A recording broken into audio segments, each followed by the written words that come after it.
Chicagoan in the national spotlight. Okay, folks, we're live in 3, 2. Good evening. I'm Senator Barack Obama. I'm here tonight to answer some questions about a very important contest that's been weighing on the minds of the American people. This is a contest about the future, a contest between two very different philosophies, a contest that will ultimately be decided in America's heartland. In Chicago, they're asking, does the new guy have enough experience to lead us to victory? In St. Louis, they're wondering, are we facing a record that's really so formidable, or is it all just a bunch of hype? Let me tell you, I'm all too familiar with these questions. So tonight, I'd like to put all the doubts to rest. I would like to announce to my hometown of Chicago and all of America that I am ready for the Bears to go all the way, baby. Dun, dun, dun, dun.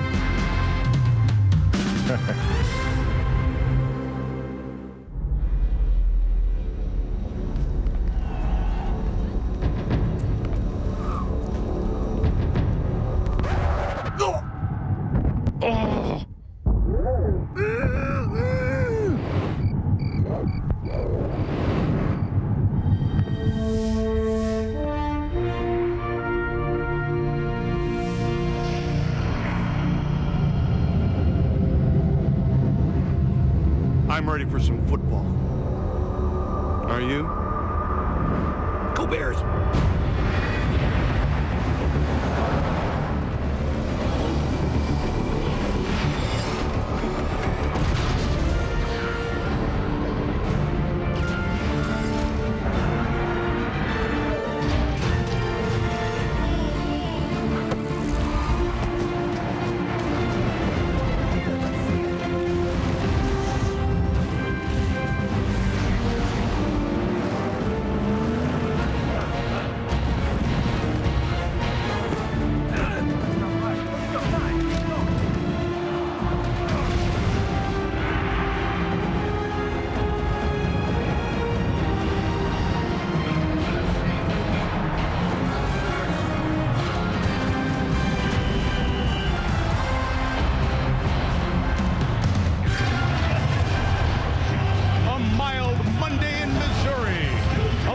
To the Mississippi, the Edward Jones Dome in the distance, where the Rams have been a tough out the last few years, and they take the field to face the Bears.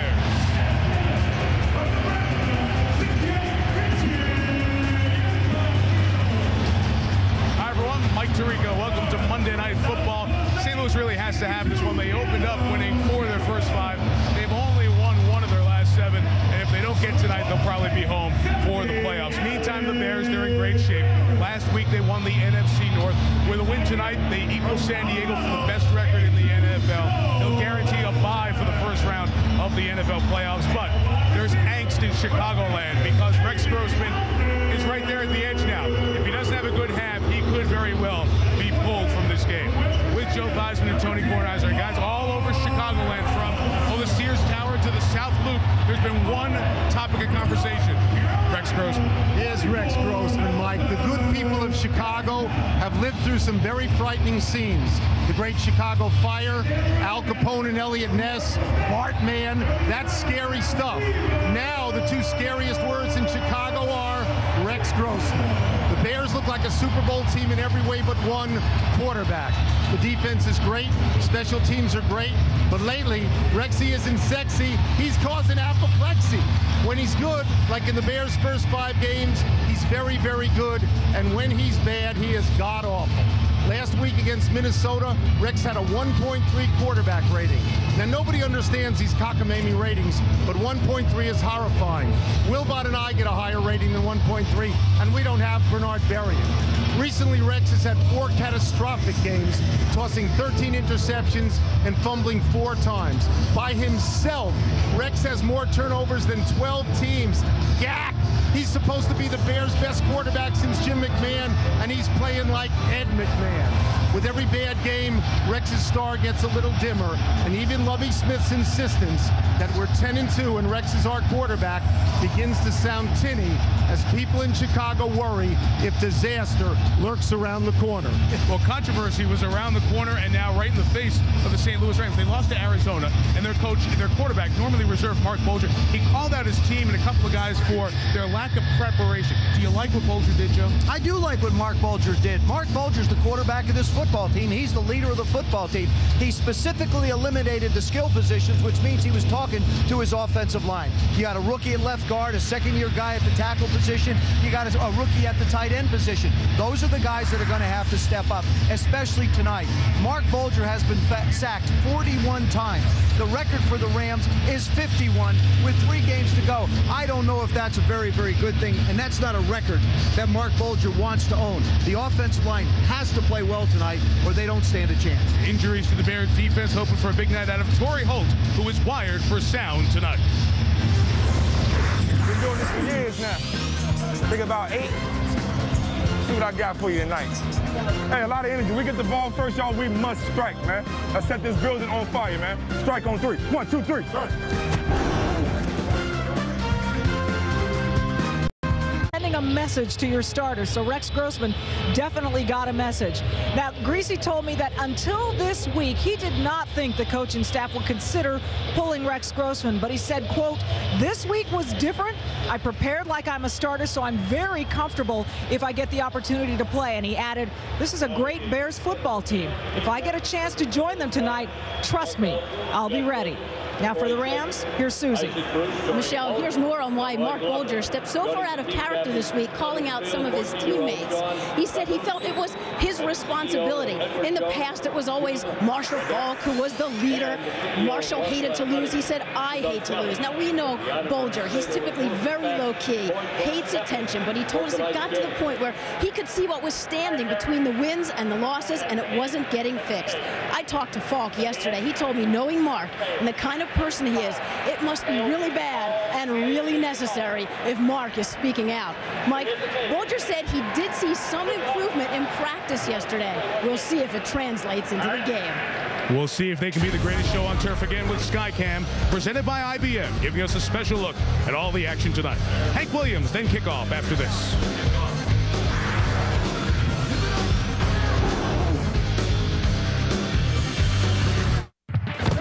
Welcomes you to the following presentation of the National Football League.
Jones Dome, and the Rowdy Friends share allegiance. There are many Bears fans in the house, and they have been brought to their feet by that man very often. Devin Hester, 4 touchdown returns this season, and he is now the kickoff return man for the Bears as well. Chicago won the toss and will receive Jeff Wilkins to kick off for the Rams. Off we go from downtown St. Louis. Hester from the 4.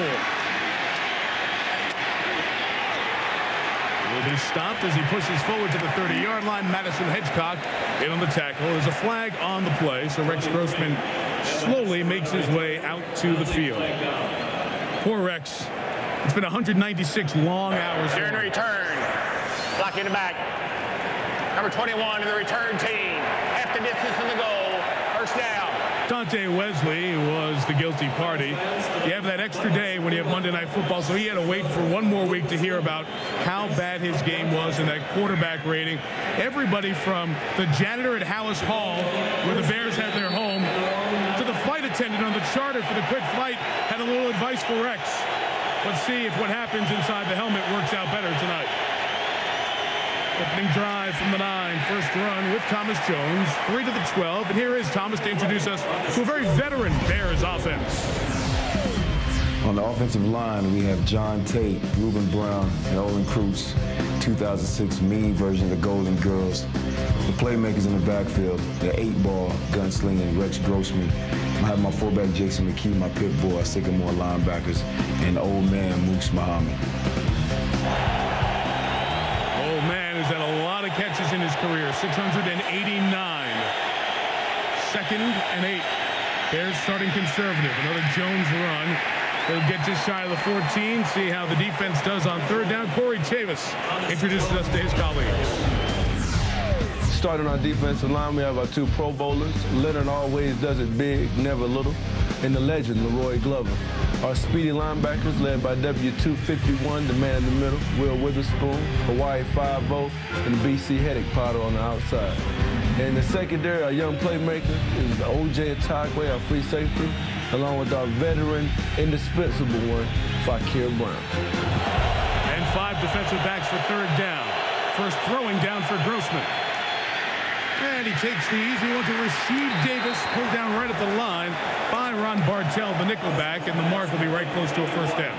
That's very important for Rex Grossman, Mike, to get it started that way.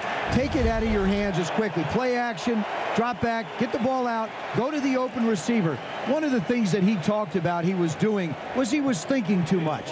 A play like that on 3rd down and 5, you don't have to think a lot. You get it to the guy in the flat quickly. That was always your style, wasn't it? Don't think at all. That's, well, don't think at all. You were built for that. Well, I got a lot a couple times. It really hurt me.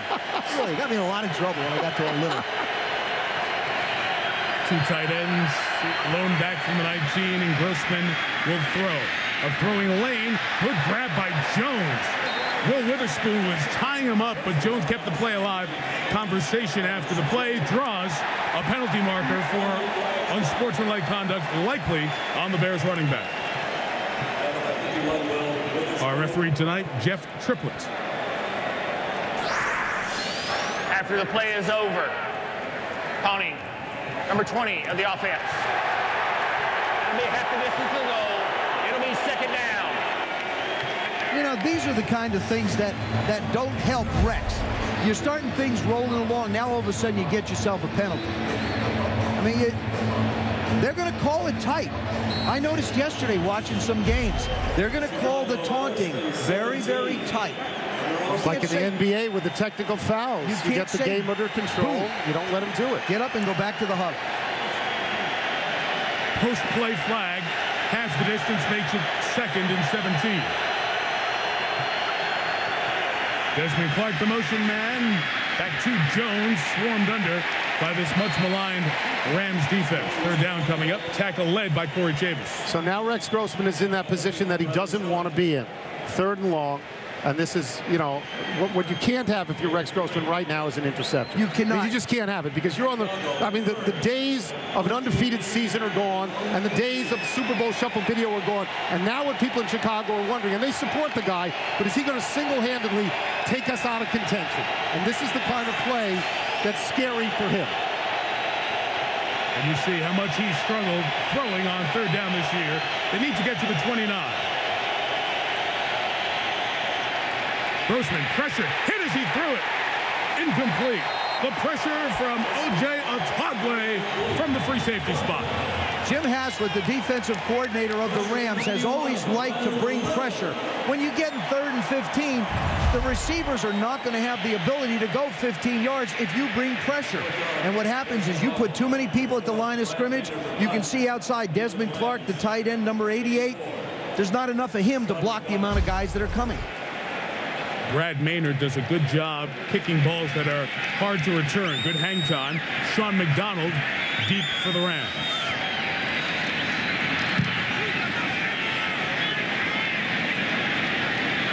40-yard kick. McDonald from his own 45. Returns it to the 47, and he's tackled there by Cameron Worrell, the backup safety. So Rex Grossman and the Bears unable to mount something on their first drive. St. Louis's turn. You're on, you're close to the 50. This is a drive that you're going to have to put together. You must get points every opportunity you get. Saw Scott Linehan, their 42-year-old rookie head coach, sends Mark Bulger and the offense out from their own 46.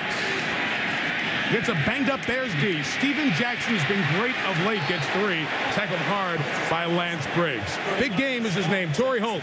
He introduces the Rams offense.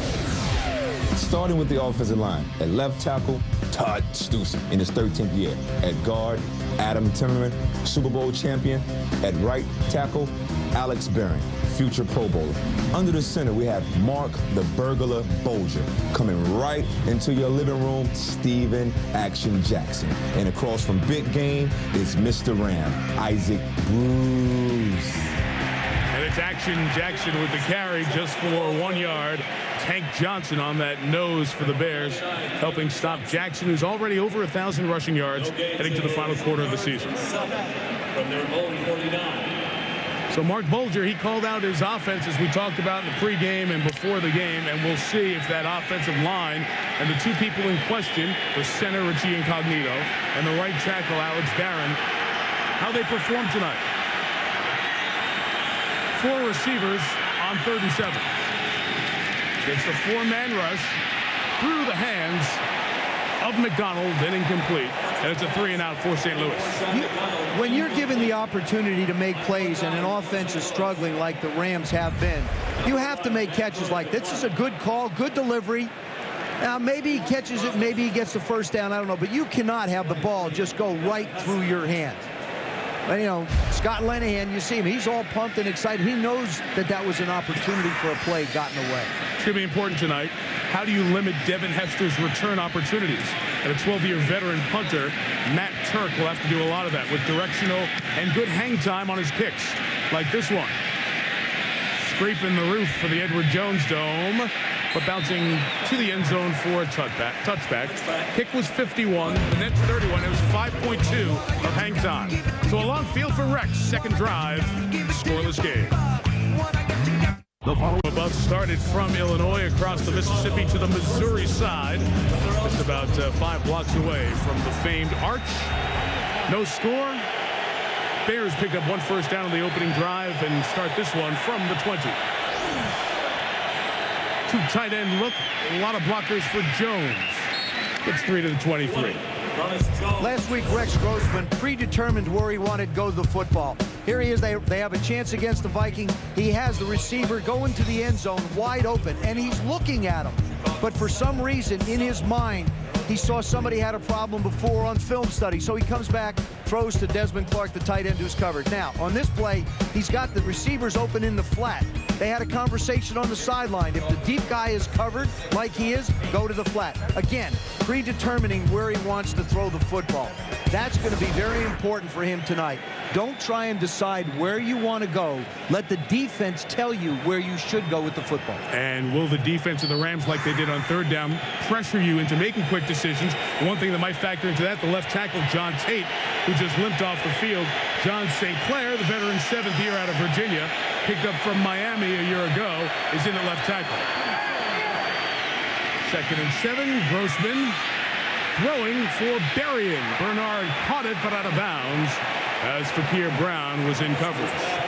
Did you see that thing that came up on the graphic that Rex Grossman by himself has more turnovers than 12 teams in the league? No wonder when everybody gives him advice, no wonder he accepts most of what people say. You talked about a flight attendant, you talked about a janitor at Hallis Hall. He called it a constant barrage of people coming up to him, most of them supportive. It's like they want to put rabbit's feet in his hands, and we can talk about it throughout the game, because talking to Grossman yesterday was fascinating. He's searching for answers. 3rd and 7, Rams change the defensive look. Grossman looks at Will Witherspoon, cuts left, picks up the first down and more. Grossman scrambles to the 45, a pickup of 22. Pisatino Isamoa made the tackle. That's the way you get out of a funk. Just don't put it on your arm. I mean, take into consideration, he's had 19 carries before this one for minus 17 yards. And this is the way you get yourself into the ball game. Look at the high fives he's getting from everybody. His teammates want him to do well. It's important to say that both on offense and on defense, they are 100% behind Rex Grossman. They like him a lot. He said yesterday, maybe it's just one play. Maybe that was it. Longest previous career run was 8. Pressured here, throws the screen to Jones, who's got room. Thomas Jones dancing into the secondary. Flag is down, back at Rex Grossman. Otagwe made the tackle at the 34-yard line. That's going to be for going at the quarterback's feet. They're going to tackle on 15. Personal foul. Roughing the passer. Number 50 in the defense. Hit the quarterback below the knees. That'll be a 15-yard penalty added to the end of the run. First down. On Pisatino Isamoa. He goes flying in. Whether you trip, whether you fall, it doesn't matter. He goes in. He winds up losing his footing, goes forward. It doesn't matter. This is a good call. It's the Carson Palmer rule. It's the Carson Palmer emphasis. You're right, Mike. And that's exactly what it is, and it should be that way. Palmer hurt in the AFC playoff game by Kimo von Oelhoffen, then with Pittsburgh last year. 21 on the play, 15 on the penalty. A total pickup of 36. Bears in the red zone for the first time tonight. Darien takes the reverse. Runs in to Olin Kreutz, the center. No gain. Kreutz looked like he got dinged there. Michelle, an update. Yeah, tackle John Tate, who limped off the field a few plays ago, has been looked at. His left ankle is tweaked, and he is questionable. You can see him getting retaped. Just to underscore about Rex Grossman, this entire Chicago Bears bench went crazy when he carried the ball himself and ran. I mean, you get a palpable sense that everyone on this bench is pulling for their quarterback, Mike. And Michelle, to the point Tony made, when we sat with him last night, it's easy. We don't care who wins, but it's easy to walk out of there and root for the guy because you know he wants to be so good because they have a special team here. Jones tried to bounce to the outside, going to lose a yard. The cleanup by Brandon Schiller. The push by Leroy Glover, the veteran. I'm going to go further than that. After you talk to him for 20 minutes and he bears his soul and he says, I don't know what's wrong. I'm trying to find out what's wrong. Believe me, I think about this all the time. After that, you want to hug him. I mean, you can't help but root for him at this point. Look, I mean, I'm afraid to fly. I will go to any psychiatrist or faith healer or anybody and try anything to be able to fly. He's not there yet with being a quarterback, but he's got Greasy breathing down his neck. He's almost desperate. 5 DBs, 3rd and 10. Grossman, the quick toss. Mark Bradley did not adjust to it. And the second-round draft pick out of Oklahoma will bring the field goal unit up. I mean, for somebody else, if not Rex Grossman, who seems even-keeled, somebody else in the public spotlight like this, about to lose his job perhaps, he would be the buffet at a psychiatrist convention. And I'm sure in Chicago, everything he does is analyzed every single moment on sports talk radio and in the newspapers. Tough to beat Rex Grossman this week. Robbie Gould missed 1 kick all year. This is a 37-yard field goal attempt. And for the no good second time this year, Gould misses a field goal. The other one was blocked by Richard Seymour of the Patriots. Despite the big run by Grossman, the Bears, no points. Line at 6-7, a game out of the final NFC wild card spot. That's what's on the line here tonight. Rams' second drive starting from their own 27. First drive went 3 and out. And Mark Bulger goes to Steven Jackson. He's about 5 yards on the Chicago defense. Let's get the intros from Alex Brown, former Florida Gator. On the defensive line tonight, we have Adewale Ogunleye, the Prince, coming off the edge. We have Tank Terry Johnson, stuff in the middle. At the linebacker position, we have Lance Briggs and Triple H, Hunter Hillenmeyer. We all know who 54 is and what we're going to get out of him. In the secondary, we have Danielle Manning and Charles Peanut Tillman. Watch out, Torrey Holt, Isaac Bruce, they're coming. And who's not in that secondary, Nathan Vasher and Todd Johnson, both starters who were out with injury. And remember, Mike Brown, the starting strong safety, has been out since the Arizona game. Deep ball shot for Holt. couldn't haul it in, and Peanut, Charles Tillman, was there in coverage. You're not going to get Torrey Holt much more open than that throwing the football. Mark Bulger is so used to throwing the ball a little bit flat. Holt does a terrific job off the line of scrimmage to create an opportunity and a space for Mark Bulger to be able to throw the ball. They've had a couple of opportunities. In the first drive, we saw a drop. Now, just a little bit of an overthrown pass. 3rd and 5. The Bears, of course, without their best defensive lineman, Tommy Harris.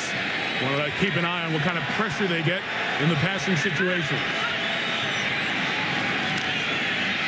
Bulger got hit. Jackson dropped it. So that is 2 drops for the Rams on 3rd down that have kept them from possibly picking up a first down. When you're an offense that's struggling like the Rams have been, Mark Bulger does a nice job of getting the ball out of his hands. Steven Jackson decides he wants to try and run before he catches the ball. Now, here's a guy that had caught 72 passes before tonight, and he had one earlier. So, I mean, 73 catches. You don't expect that from him. Full field. Here's where Turk's hang time becomes important, punting to Hester. Another skyscraper. 54-yard kick. Hester made the first man miss. Now in the clear. Devin Hester to the 36-yard line with a penalty marker down as Brandon Chiller made the tackle. Now this one's probably going to be not allowing the gunner to get back inbound, so it'll be a penalty against the Bears. The gunners being the men who are split widest, Tony, going down and trying to... There's a penalty on every punt and every kickoff in the league, every single game. Yeah. They've actually, this is the second time I think I'll see this one.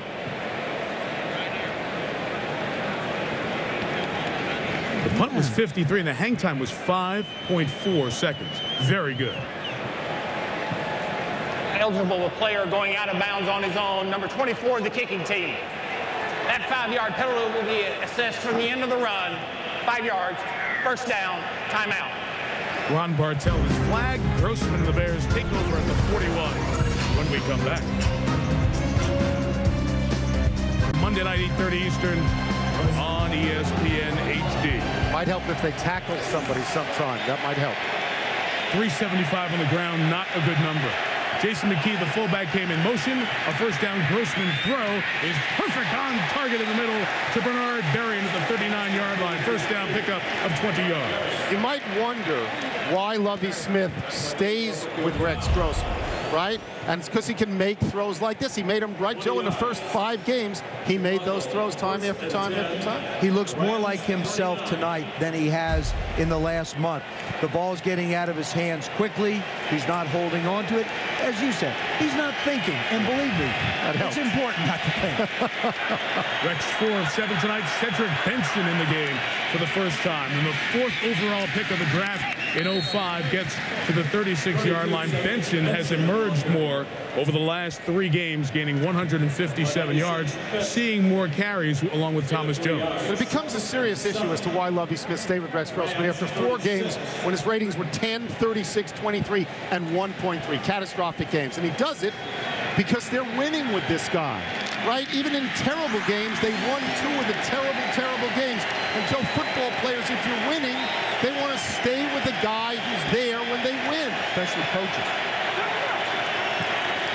2nd and 6. Play action. Grossman is flushed by Leonard Little and throws incomplete, trying to get it on over to Musa Muhammad. It's a good job by both Leonard Little and Rex Grossman. Amazing that he's able to do this. Fred Miller can't stay with him. He's too big, too tall. Rex staying up strong and tall, managing to get the ball out. Steps up, avoids it, little spin move, and save yourself a sack. Here we are, 3rd and 7 again.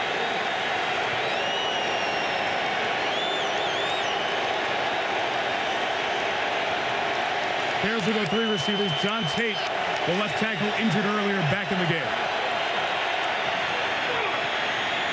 Grossman has Berrian crossing through his hands and incomplete. 4th down. He just threw that one too hard. One of the things that struck me when we were talking to Rex yesterday was I'm excited to relax. He didn't relax on that throw. He was excited and stayed excited when Berrian crossed in front of his face. And I heard that too. I'm excited to relax, and I thought, I don't know how you can do that. Now you can be excited to relax. With some teams, this would be field goal attempt range, 54 yards, but Robbie Gould has never attempted a field goal over 50 yards.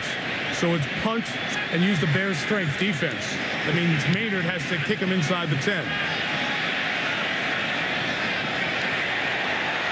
Was it kept before it crossed the line? The player didn't go in the end zone, so it's legit, no touchback, and the Bears get the job done at the 1. What a keep by Dante Wesley. Keeps himself legal as he doesn't touch the line, and it's down at the 1. 99 yards to go for Mark Bulger, who was very vocal after the Rams lost last week to the Cardinals.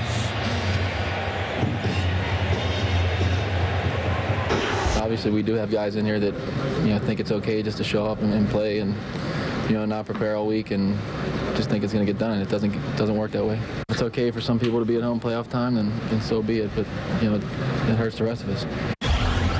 Out of character, I think, describes those words from Mark Bulger. Thus, the reaction throughout this week from the St. Louis media, the Rams players, and the fans. Boy, if it bothered Mark, as Susie said in the pregame, it really must have been an issue. With a long field, Steven Jackson on first down. Clearly would-be Urlacher tackle gets 2 to 6 yards. And here is Susie Colbert.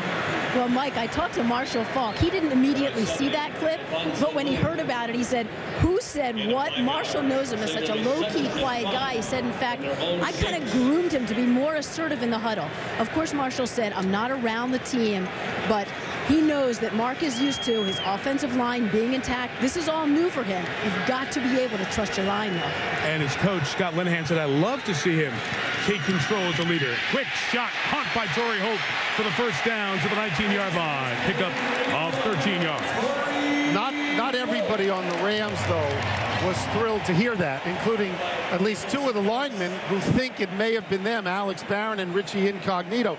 Richie Incognito said the other day it was tough. He didn't name any names, but I wondered, could it be me? And I took it real hard. So they spoke in the locker room, and Bulger said, I wasn't talking about you, but everybody in town thinks those are the 2 guys, Barron and Incognito. After the first down of the game for St. Louis, they take over from the 19. And Bulger, a first down throw to Holt. Working in front of Ricky Manning Jr. again. A 15-yard for 16-yard first down game. These are the kind of plays that Torrey Holt can and does make. He's the guy you go to with problems. Does a terrific job of running routes. He is so smooth when he runs. You can't tell whether he's going in, going out, going up. Everything about him, the best way to describe it is just flat smooth and tremendous hands.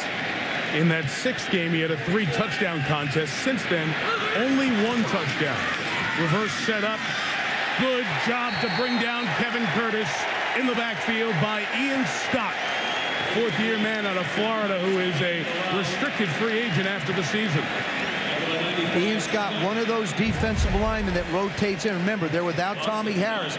Just purely penetration. That's all it is. From the interior of the line is where he came. If he misses him, that's a 40-yard game. Oh, absolutely. I mean, he just stuck his hand. No, I understand.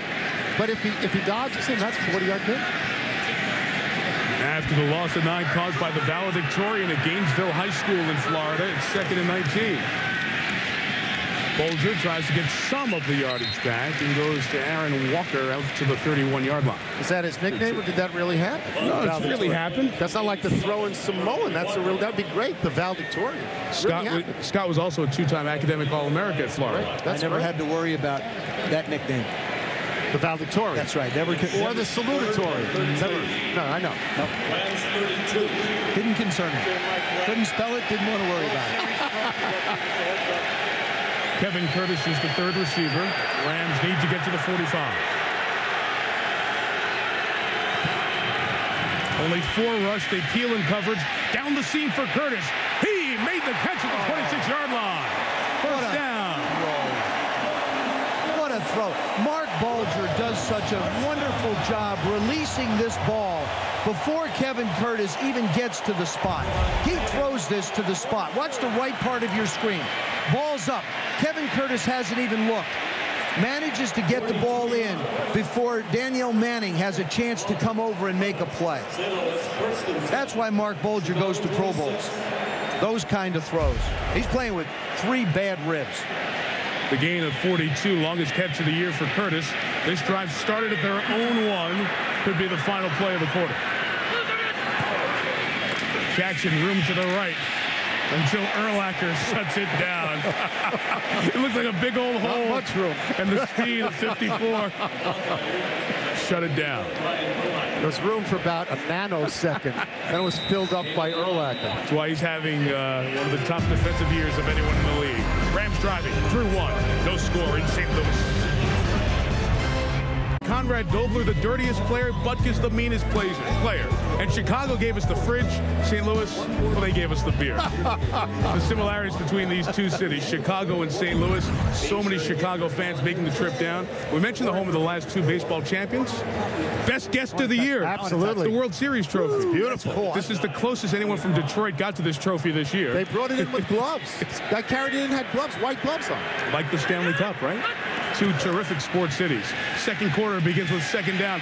Bulger throws down the seam for Kloffenstein. Incomplete.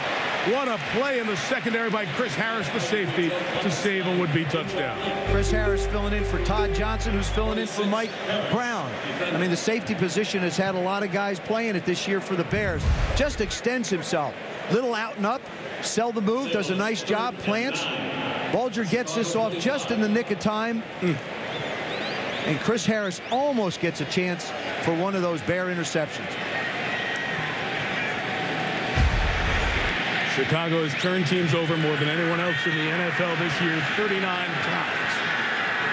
In field goal range, 3rd and 9.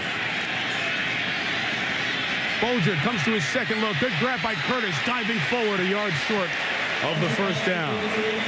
Terrific hands by Curtis. Scott Linehan has a decision to make now. Do you go for it on 4th down and about a yard or so? If I was him, I would ask for a measurement. Even though he has turned the play calling over to his offensive coordinator, Greg Olson, these are the kind of decisions that he wanted to remove himself from a coordinator's position and be able to study. Play comes in late. Play clock down at 12. Steven Jackson has been very good on 4th and 1 this year. The Bears' defense has been good on 4th and 1 this year. And Bulger and the Rams will take timeout to think about it. Scoreless, 50 seconds in. We'll see if they still go for it on 4th and a yard. Do it. Get that look. I did it. 4th and 1. Do you want to go here? You'd like this after the timeout, Joe? I do like it. I like throwing it. I like play action here. Bears the only team under 50% in allowing 4th and 1 conversions. But it's converted and then some by Stephen Davis to the 1-yard line. 1st and goal. They have the 11th year, 32-year-old running back. They put him in the backfield, and he gains almost all of it. And he runs right behind Mark Setterstrom, the left guard. They do a nice job. Todd Stussy at the tackle position. He comes in, and there's nobody home. Just a quick hitter. When you said Stephen Davis, I said, can that be Stephen Davis? Yes, it is. From the Redskins of 40 years ago? That's Stephen Davis? Who has done a wonderful job helping Steven Jackson out and becoming a better runner. Jackson, Urlacher, no gain.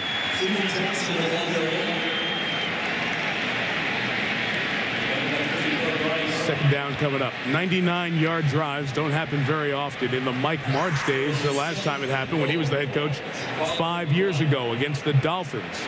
The last time the Bears allowed a 99-yard touchdown drive, also 5 years ago. Mark Bulger is the kind of a guy who does protect the ball very well. Doesn't throw a lot of interceptions, has 7 on the year. 3 came last week. These are 2 downs to throw at least.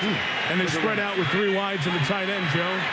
Isaac Bruce comes in motion, looking for Holt. It was covered, a double move. Holt makes the catch. Touchdown, St. Louis. And the penalty marker down as well.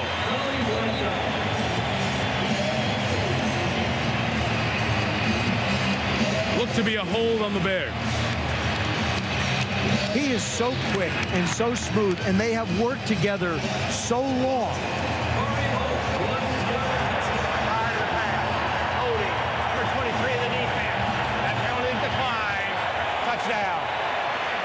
Let's go back to one thing here, Joe. The fact that they chose to go on 4th down. And you're talking about how Linehan's no longer the play caller, but he made that decision because he's the head coach. He said, I'll take that on my shoulders, and that results in a touchdown 3 plays later. Botch snap. You can't score on it, so it'll be no play here. The play is dead. This is not college football where you can score 2 points on a botched extra point. Yeah, Cedric Tillman got to exercise himself, but Wilkins, who had only missed 1 extra point his entire career, never got a chance to even attempt it. It was just a snap. Chris Massey never got it back there. It was not count as a missed extra point for the kicker. I'll tell you about that in a little bit, but St. Louis gets on the board much as they needed to, and the Bears will play from behind. The missed extra point was the first bad snap in the career within a game of Chris Massey, and it always seems to haunt you as time goes on, but it was the end of the 4th 99-yard drive in the National Football League this season, and Bulger for touchdown, of course, and Bulger was nearly spotless on the drive. Let's see what Devin Hester can do with his kick from the 10. Break free in the open. Devin Hester, goodbye. A record 5th return for a touchdown. Let's see what he can do with the kickoff. How did you like what you just saw? They're going to go up 7-6, and Rex Grossman didn't even have to touch the ball. That's the way you protect Rex Grossman.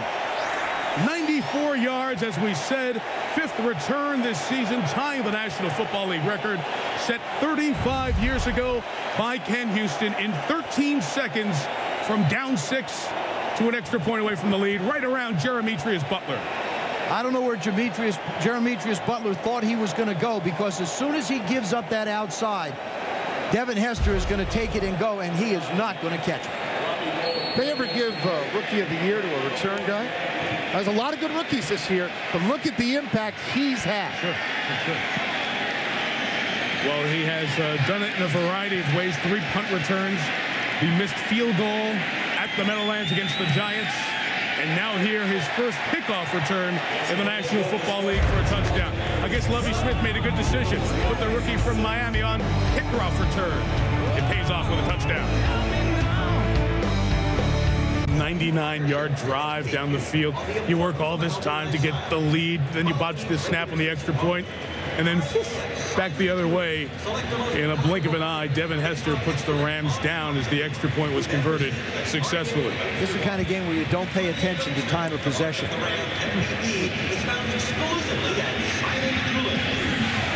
Robbie Gould with the kickoff.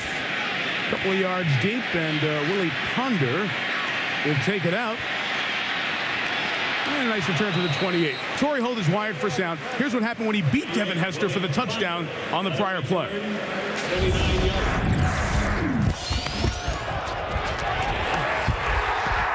Did you see who it was, homie? I said, did you see? That was Hester. Yeah, no, that was Hester, 23, the rookie. As soon as I seen that, I knew he was going to react. I knew he was going to react. Okay, well, you got me. And I got all of you right here. 99 yards later. 94 yards later, I beg your pardon. Don't have him cover anybody, just let him return. Well, he has to play because of the injuries in the secondary, and now needs a chance to get a break here as Steven Jackson runs. Got a nice block from Isaac Bruce. Steven Jackson out of bounds at the 49-yard line to pick up 21 yards and give Bruce about 13 of those with a terrific receiver block. Steven Jackson has this kind of speed and ability. For a big man, you don't expect it. They do a nice job of caving down the right side, and then he just turns the corner. Charles Tillman, as a corner, shouldn't allow him to get outside of him. But Steven Jackson at 230 showed you some speed. 1,000 rush yards, 70-plus receptions, first 12 games of the season. Only guy in NFL history to do just that. Couldn't get back to the line of scrimmage there. For second down, let's go to Bill Pito, please, for a SportsCenter 30 at 30 update. Bill. All right, Mike, Allen Iverson still officially a 76er, but his nameplate is gone. His locker's been cleaned out as he waits for a trade. He's spent his entire 10-year career in Philadelphia. The players complained and the league is listened. The NBA will do away with its new microfiber composite ball and bring back the old leather one beginning January 1st. Next SportsCenter after Monday Night Football. Way to go, Shaq. The Shaqs has spoken. He started it. Steve Nash added in. 2nd and 11. Bears offside. Free play Bulger.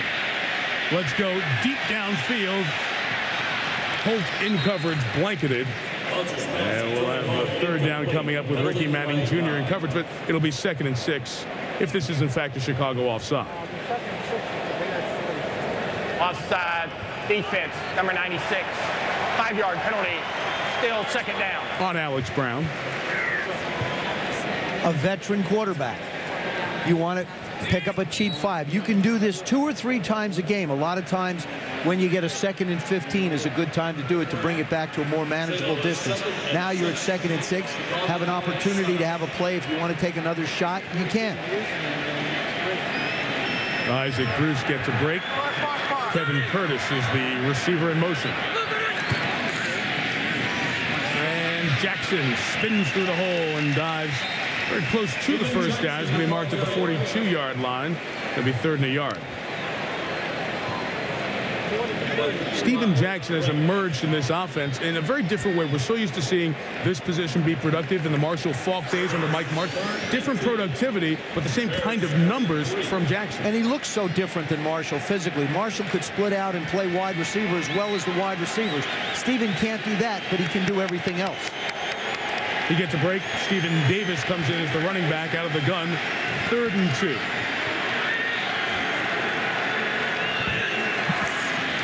Bears bring 5. Bulger has time. Isaac Bruce, the veteran, to the 31-yard line. First down.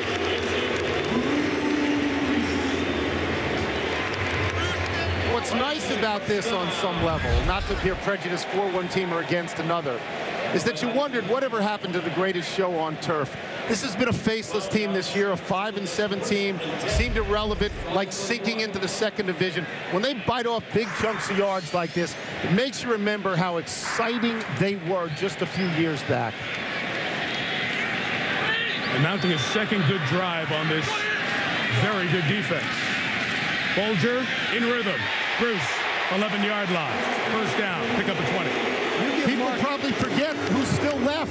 I mean, I understand that Warner is gone and Marshall Faulk is gone, but Bruce is left and Holt is left and Bulger's a Pro Bowl quarterback. He sure is, and throws to spots. He certainly understands Isaac Bruce and Torrey Holt. Another one. Look at how smooth they run their routes, how crisp they run their routes. I mean, you're talking about a combination, 2 of the best receivers to have ever played the game. So, good point. A wonderful anticipatory thrower. Outs, moves. You have to trust your receivers to be able to do it. They have to be in the spots where you're throwing time and time again, or else you get a little gunshot. Bulger has hit 8 of his last 9. Jackson saw Urlacher, goes the other way, and gets right near the 3-yard line. Steven Jackson, the 3rd-year man out of Oregon State, would not be stopped. And this Bears defense is watching somebody walk down the field, back-to-back drives. This is the thing that Steven Jackson has become, a much tougher inside runner, more patient, sees the hole. Now the acceleration, get your shoulders squared upfield and use your power. Is this contagious because it happened to the Colts? Is it now going to happen to another very good team, the Bears? Well, the Bears gave up 192 yards last week to the Minnesota Vikings, so they have been run on. 2nd and 2. Steven Jackson trying to climb through the Urlacher tackle. 3rd and 1 coming up. Susie? Well, Mike, to prepare for the Bears, Steven Jackson studied a lot of tape. He studied how the Dolphins ran on them, how the Vikings ran on them, namely against Brian Urlacher. And Jackson told me the key, freeze Urlacher, get him to stop his momentum. Urlacher is so quick, so good at closing, he'll bite on a move to the outside, so the Rams want to give the illusion of running outside and then cut back on him. You've seen Jackson do a lot of that. Hard right up the middle. Try to use his speed against him. 1 for the first down, 2 for the touchdown. Run, Jackson trying to bounce to the outside, got there, touchdown St. Louis. He beat Charles Tillman to the corner, and the Rams respond.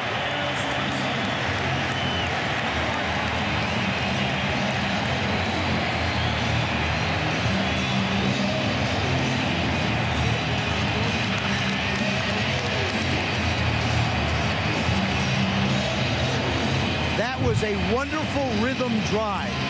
Run, couple of shots down the field real quick, great pacing. Now comes the interesting part for the Rams. Will the center be able to get the ball back to the holder? After the mistake last time, perfect snap by Chris Massey. Extra point bang through by Jeff Wilkins. The vaunted Bears defense, toughest to score on in the National Football League. Gives them back-to-back drives of 99 and 72 yards. First national TV game. Maybe you missed what Steven Jackson has done this year. Over 70 receptions, over 1,000 yards, and big on that last drive.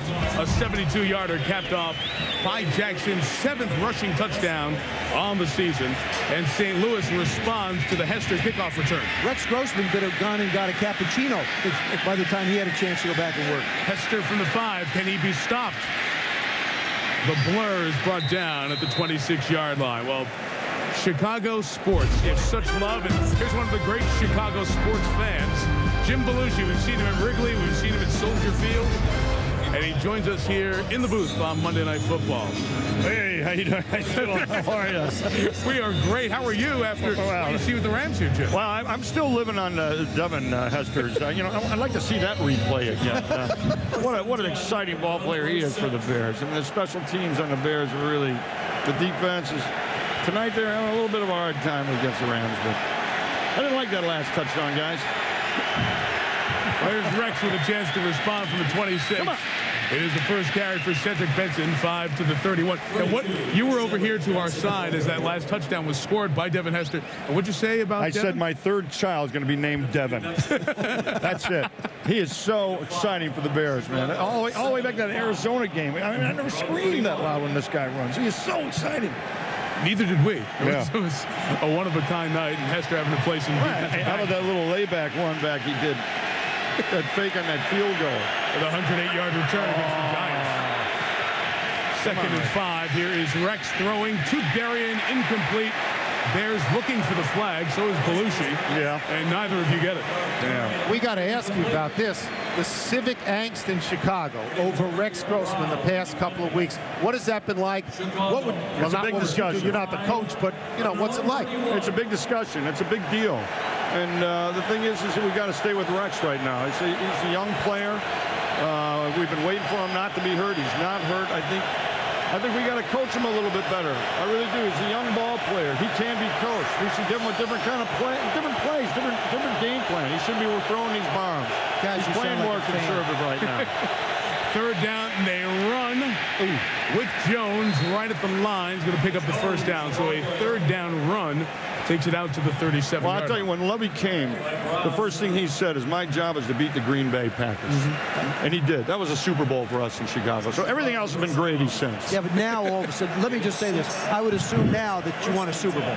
We want the Super Bowl. I was just going to say. Yeah, anybody can beat the Packers now, Jim. That's not that hard. You got to go further than that. No, they can. They will. But you'd stay with Gross. Well, I'll say what Lovie says. We're 10-2 with Rex. I'm going to stick with it. Fully brainwashed. Yes, I'm a Bear man. On 1st and 10, here is Benson running for about 8.5 yards. And, Joe, this is something we're going to see in December a little bit more. More Cedric Benson spelling Thomas Jones. Well, that's one of the things Lovie talked about and Brian Urlacher talked about. You get into December and January in Soldier Field, and the NFC, in all likelihood, will have to go through Soldier Field unless something of a miracle happens other places. And that's what you're going to see is little defensive backs don't want to come up and try and tackle Cedric Benson when it's minus 32 degrees.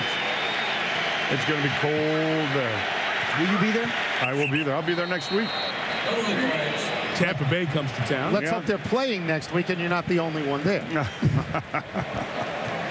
Oh, man, I'll be there. Encroachment, number 73 in the defense. 5-yard penalty, still 2nd down. Jimmy Kennedy. I asked you before about the civic angst. Is there a Cubs complex? Is there a sense that because the Cubs don't win that same thing will happen with the Bears? Or is there a difference? No, that's a whole different thing. No, that's a whole different thing. I mean, the Bears have proved it. You know, they won championships, they won Super Bowls, and the Cubs need to win.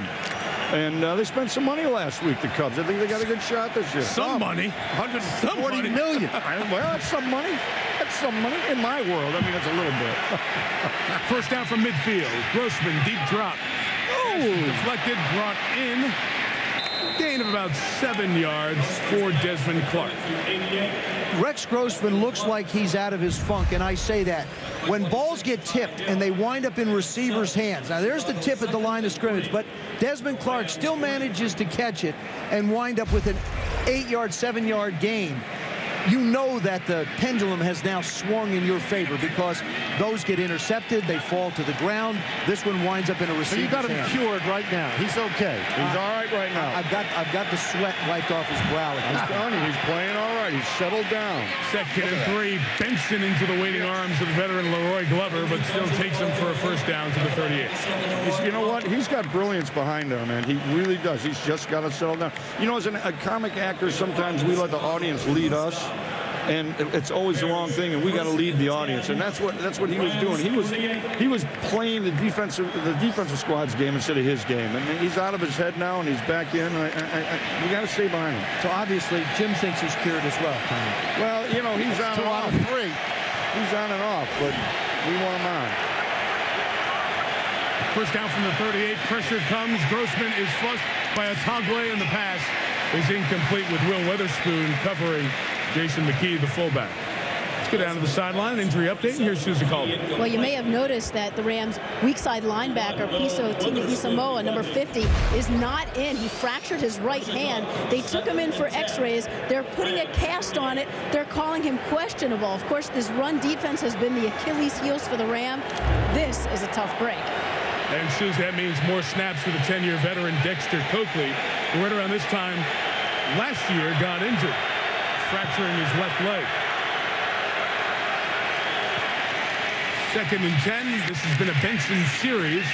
Climbs through the hole to the 34-yard line as we get to 4 minutes. And back to Susie's point for a second on the Rams defense. This is 6 games in a row. They've allowed a rusher to get 100 yards. And there's some very good running backs in that group, like LT and LJ and Frank Gore. But they're trying to keep from becoming the first team to allow 7 straight 100-yard rushers. Right now, Benson is the leading carrier for the Bears. 5 carries, 25 yards. Jones in the game, 3rd down. Quick hit, brought in by Berrien. Come on! Come on! Touchdown. Yes! Whatever happened to no cheering in the press box with Belushi? Come on! Boy, he settled down. You like that one, right? That is a case of Rex Grossman just trusting the route, because Fakir Brown jumps up inside. Now, if that had happened a week ago, he would have probably pulled that ball down. He just trusted it. Honest to God, makes the throw. I mean, the corner is sitting right there. He just said, hey, look, I'm going to throw the ball just like I know how. That's Berrien's first touchdown in how long? Is it 7 or 8 games, Berrien's first touchdown? The second in the last 7 games. Oh, my God, I love this game. Robbie Gould for the extra point. Jim, nice job. You come in the booth, you give the Bears the lead back. He's settled down. He's doing great. Thank you for joining us. Better get out soon, or the luck will run out. Oh, no. Not today. The Bears are going to win. On top.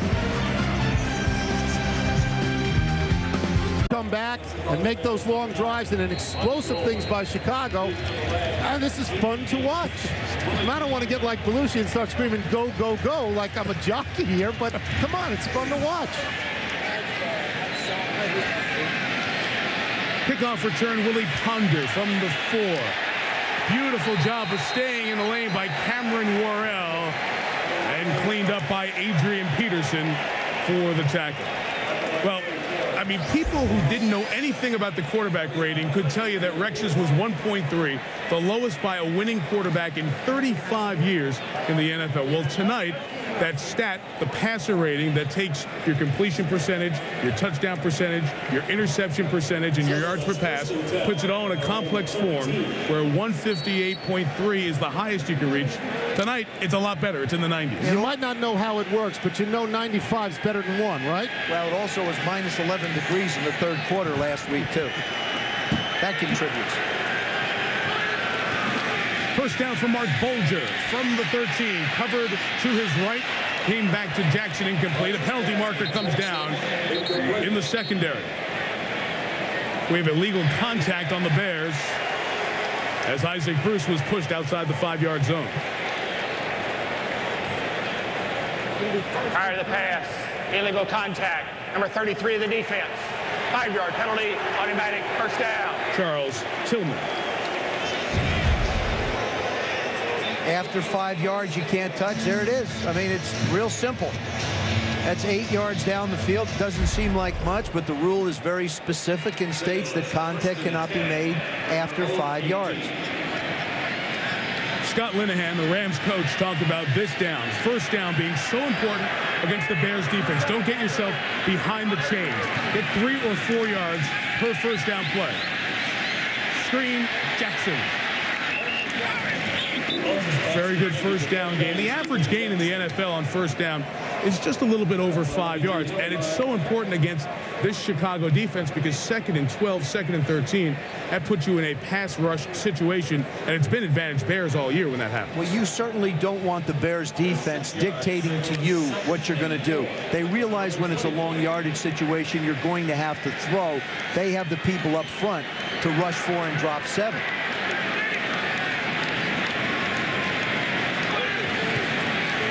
From the 24, Bulger's first look wasn't there, and he's brought down by Adewale Ogunleye. That sack goes on Bulger. It's a 3-step drop. The line knows that they have to fire, block, and get the guy's hands down. Fire. 1, no. Ball's got to be gone. You can't stand in that pocket that close to the line of scrimmage and expect Steven Jackson or anybody to hold people out. Ogunleye now has 6.5 sacks, had 10 a year ago. 3rd and 9. This is where they like to hit the big, deep crossing route.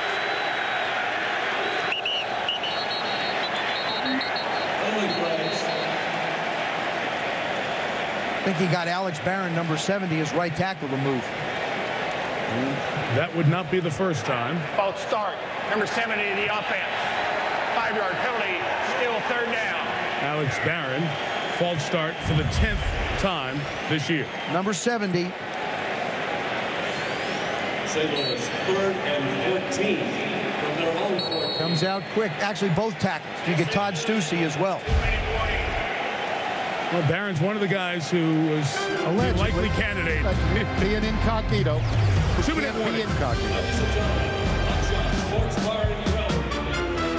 Halftime show coming up. Chris Berman, Steve Young, Michael Irvin, Tom Jackson. The fastest 3 minutes. The finale to Jacked Up. And the latest on Allen Iverson, whose locker has been cleaned out. Toyota halftime show coming up.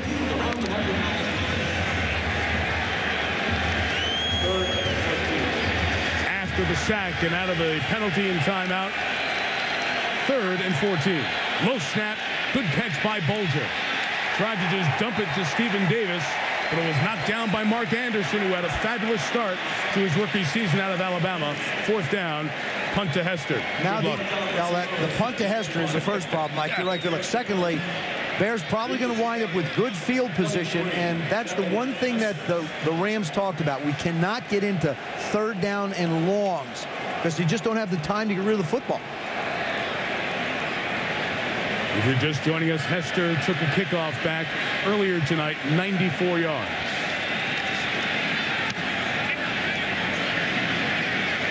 Nice high kick. Has to call a fair catch. 47-yard, terrific hang time kick. Matt Turk's having a great night as the punter.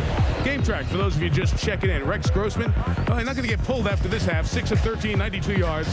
This touchdown to Bernard Berrian on the last Bears drive. Devin Hester took a kickoff back, 94 yards. NFL record 5th return for touchdown this season. Mark Bulger, 10 of 15. He's led drives of 99 and 72 yards. A touchdown to Torrey Holt, and the 2nd touchdown drive coming on a 2-yard Steven Jackson run. He's run for 46. All the scoring, all 27 points here in this 2nd frame. Bear ball taken over at the 38. Full complement of timeouts with 1:48 to go. Pressure. Picked up for a second. Now spit out on the hit by Dexter Coakley and scooped up by Otagwe. This will be an automatic challenge by Lovie. Well, he won't have to. Last 2 minutes. Well, it's going to be an automatic challenge upstairs. Yes, sir. Or a review, anyway. Is Rex Grossman's hand going forward? See, the impetus of the hit moved his arm forward. He did not initiate it. I would rule this as a fumble. Now, I would rule it as a fumble, but because his arm and everything is going forward, they'll probably call it an incomplete pass. What a hit. Why wouldn't they do it the way you do it? Because they don't. You know that. They don't. They don't rule the way I rule it. Well, you should rule the world. Being looked at in the booth. We'll find out when we come back. Last 2 minutes, so this was reviewed upstairs and called down to Jeff Triplett to hop in and look. And they're talking about the spot of the ball, so that could mean the Bears are going to hang on to it here. After reviewing the play, it is an incomplete pass. The quarterback was going forward, therefore it's incomplete. Please put 1:45 back on the game clock. Did you see Linehan? It'll be second down, 10 on the 38-yard line. Linehan was talking about plays with Bulger there and what they were going to do, and it's ruled incomplete. And it's because the impetus of the hit forces the arm forward, and as long as the arm's coming forward, that would be ruled as an incomplete. And you would have called it a fumble. Yeah, I would have. Because I believe the hit caused the fumble, but with the arm going forward, I can't argue with the ruling. It was an area that was gray, and that's what's being explained to Scott Linehan now. I think Linehan just said, "Are you kidding me?" That's exactly what he said. Then a string of words that we can't talk about. And those of you wondering if the ball did in fact go forward or backward, it doesn't matter in that case. It's still a forward pass, even if your arm gets bent so the ball's going the other way. So it's 2nd and 10, and the run with Jones is only a gain of a couple of yards. Jimmy Kennedy with the tackle, and the timeout is called here by St. Louis. Let's go down to the sideline, and here's Michelle Tafoya. Mike, a source inside the Bears locker room told me that there may very well have been some guys on this Bears team who felt that Brian Griese should be taking over a quarterback. But then I talked to wide receiver Muhsin Muhammad, who knows Rex Grossman very well, and he said there is no division between our offense and defense, and it's surprising. He said, I've been on other teams where you can cut the tension with a knife, but our defense appreciates what we've done so far this season. We've helped them out. They were used to having no offense at all. Muhammad went on to say, yeah, Rex is responsible for a bunch of our turnovers, but he's also responsible for a bunch of our touchdowns, and he's certainly responsible for one of those touchdowns tonight, Mike. Yeah, Michelle, he was the player of the month in September. Team was smoking and rolling until they went into Arizona when we saw them on a Monday night, and that's where this angst has begun. That timeout was called by Chicago, not St. Louis. So with 100 seconds left, each team has 2 timeouts. Again, pressured. Grossman, quick toss is caught. Berrien cannot get the first down. It's a great tackle by the rookie Ty Hill out of Clemson. And now St. Louis will be the team to stop the clock with 4th and 1 at 1:33 coming up. It isn't often in a game that you talk about the play of a corner. That one was very important. But then go back to the touchdown pass with Rex Grossman. We talked about him predetermining things and thinking too much. This time he knows he has the corner. Brown, the corner, winds up jumping it and throws it to the spot he wants to.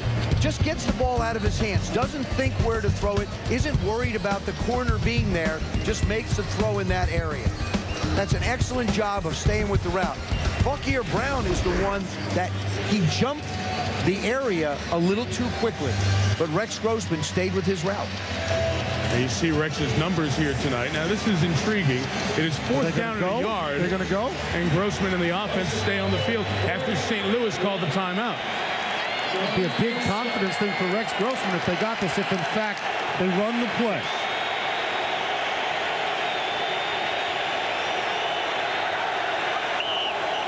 Almost got the Rams line to jump. It may have, in fact, seen the Bears flinch on offense.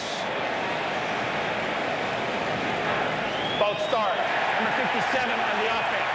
5-yard penalty. 4th down. Olin Kreutz, the center. You know, I'd have run it. Just step up and run it with Thomas Jones or Cedric Benson. I didn't like the game they were going to play. Yeah, maybe they get the cheap first down, maybe not. Line your guys up and just run the ball. You've been blowing them off. They're giving up over 150 yards rushing. You should be able to pick up a yard anyway. So Sean McDonald will go back, and Brad Maynard will punt it. Rams have a timeout, 1:33 to go.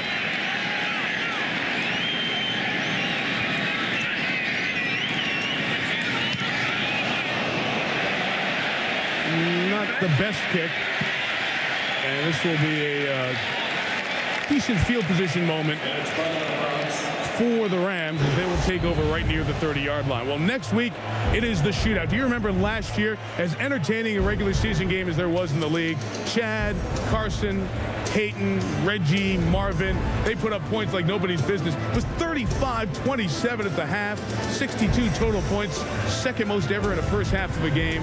45-37 the Colts won. Now the Colts are on the ropes a little bit, and Carson Palmer and Peyton Manning, look at those eye-popping numbers. They'll be on display in the Dome in Indianapolis next Monday night, 8:30 Eastern on ESPN. But it isn't the offense that's in question. We know that's entertaining. Cincinnati's defense the last couple of weeks has stepped up, and I don't know if anybody's found Indianapolis' defense yet. The punt was 29. The Rams are at their own 29. And on first down, out of the gun, they run Jackson into the secondary. Steven Jackson at the 44, and you could see why the Bears are such a good takeaway team. One guy was tackling, and another one came to try to pull the ball away. But they couldn't. Mark Bulger is so efficient in this offense. Plenty of time. You have one timeout left.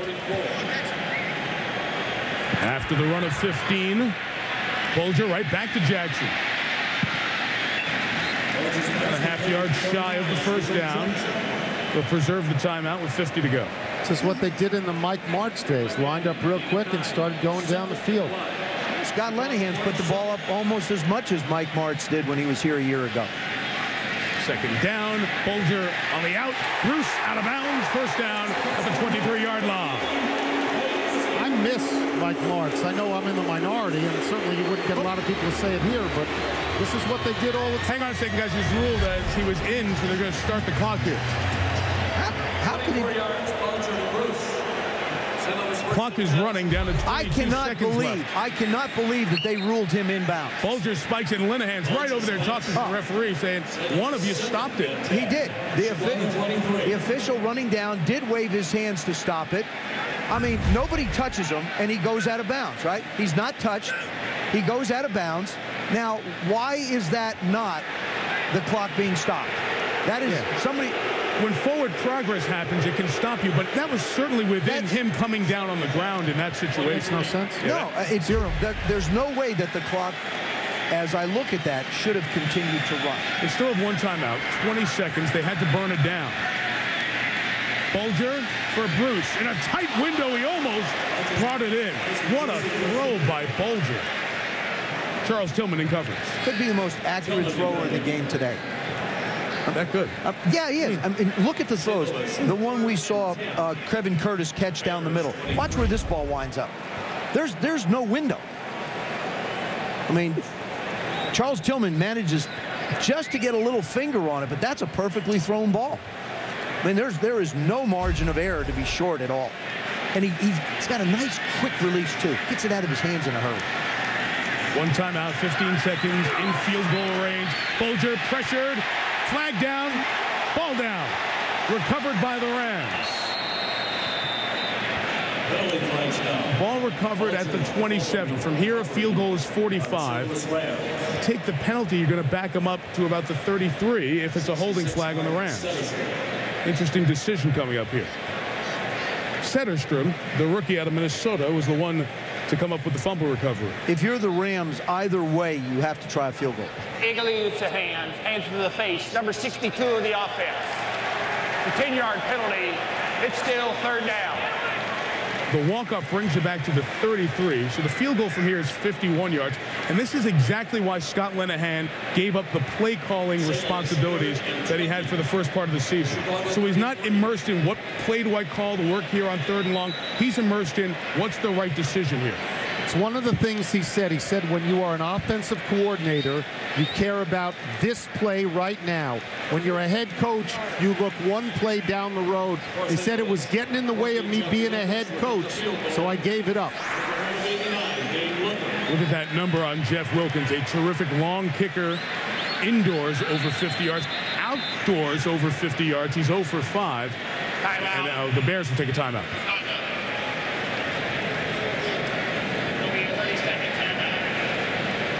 So with 7 seconds left, we remind you that Chris, Steve, Michael, and Tommy standing by for the fastest 3 minutes, jacked up, and the Allen Iverson trade update as the Toyota halftime show comes your way next year on ESPN. So it is 3rd down at the 33 with 7 seconds remaining. You're the quarterback. If you have 7 seconds and 1 timeout, not enough time? Not enough time. By the time you get the snap, by the time the ball travels in the air, let's say that they're not going to let you throw it towards the boundary. They're going to make you throw it inside. Too much time to be taken. Well, now they're going to bring the offense back out. So that's interesting. The Bears use the timeout to, quote, ice the kicker or make sure they're set on defense. It gives the Rams an opportunity to be more settled, calm of mind, and say, we have a timeout left. Maybe we can get something here. If you can here. get to the sidelines and they let you roll out and actually give you a timeout there. Maybe you get 5 more yards. Well, but that's about all you can afford to try and get. 5 yards makes it not a 51-yard field goal. If I'm the Bears, I'm up not allowing the wide receivers to get the 5-yard hitches. They will run it with Steven Jackson to get a few yards, gets to the 30, and the timeout is taken with 3 seconds left. So essentially, it will be a field goal that is attempted from 3 yards closer. Well, that's still 3 yards closer. That's exactly what Scott Linehan looks at. Yeah, that's right. I mean, there's no way you could have thrown the football with 7 seconds. The dilemma would have been if you're Steven Jackson and you bounce that, and now you have a chance to run. And you get down to about the 15, but time runs out on you. And that's a disciplined football player understanding game, score, and clock situation. Go get tackled. Right. That's oh, look, there's somebody waiting to tackle me. Let me go.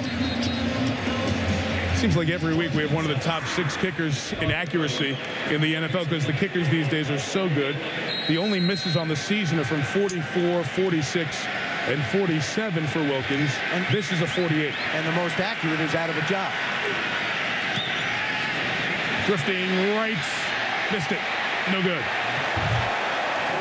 Those are all of his misses, right? 44, 46, 47, and 48. No good. Should have left it at 50. This one starts right all the way. Never comes hooking in. It's like your drive, Tony. Just a little bit of a push. So close. So both accurate field goal kickers missed one. The difference in the game is the bad snap on the extra point. Right now the Bears lead 14-13, and here's Chris Berman with the Toyota halftime show. Chris. All right, Michael, thank you very much.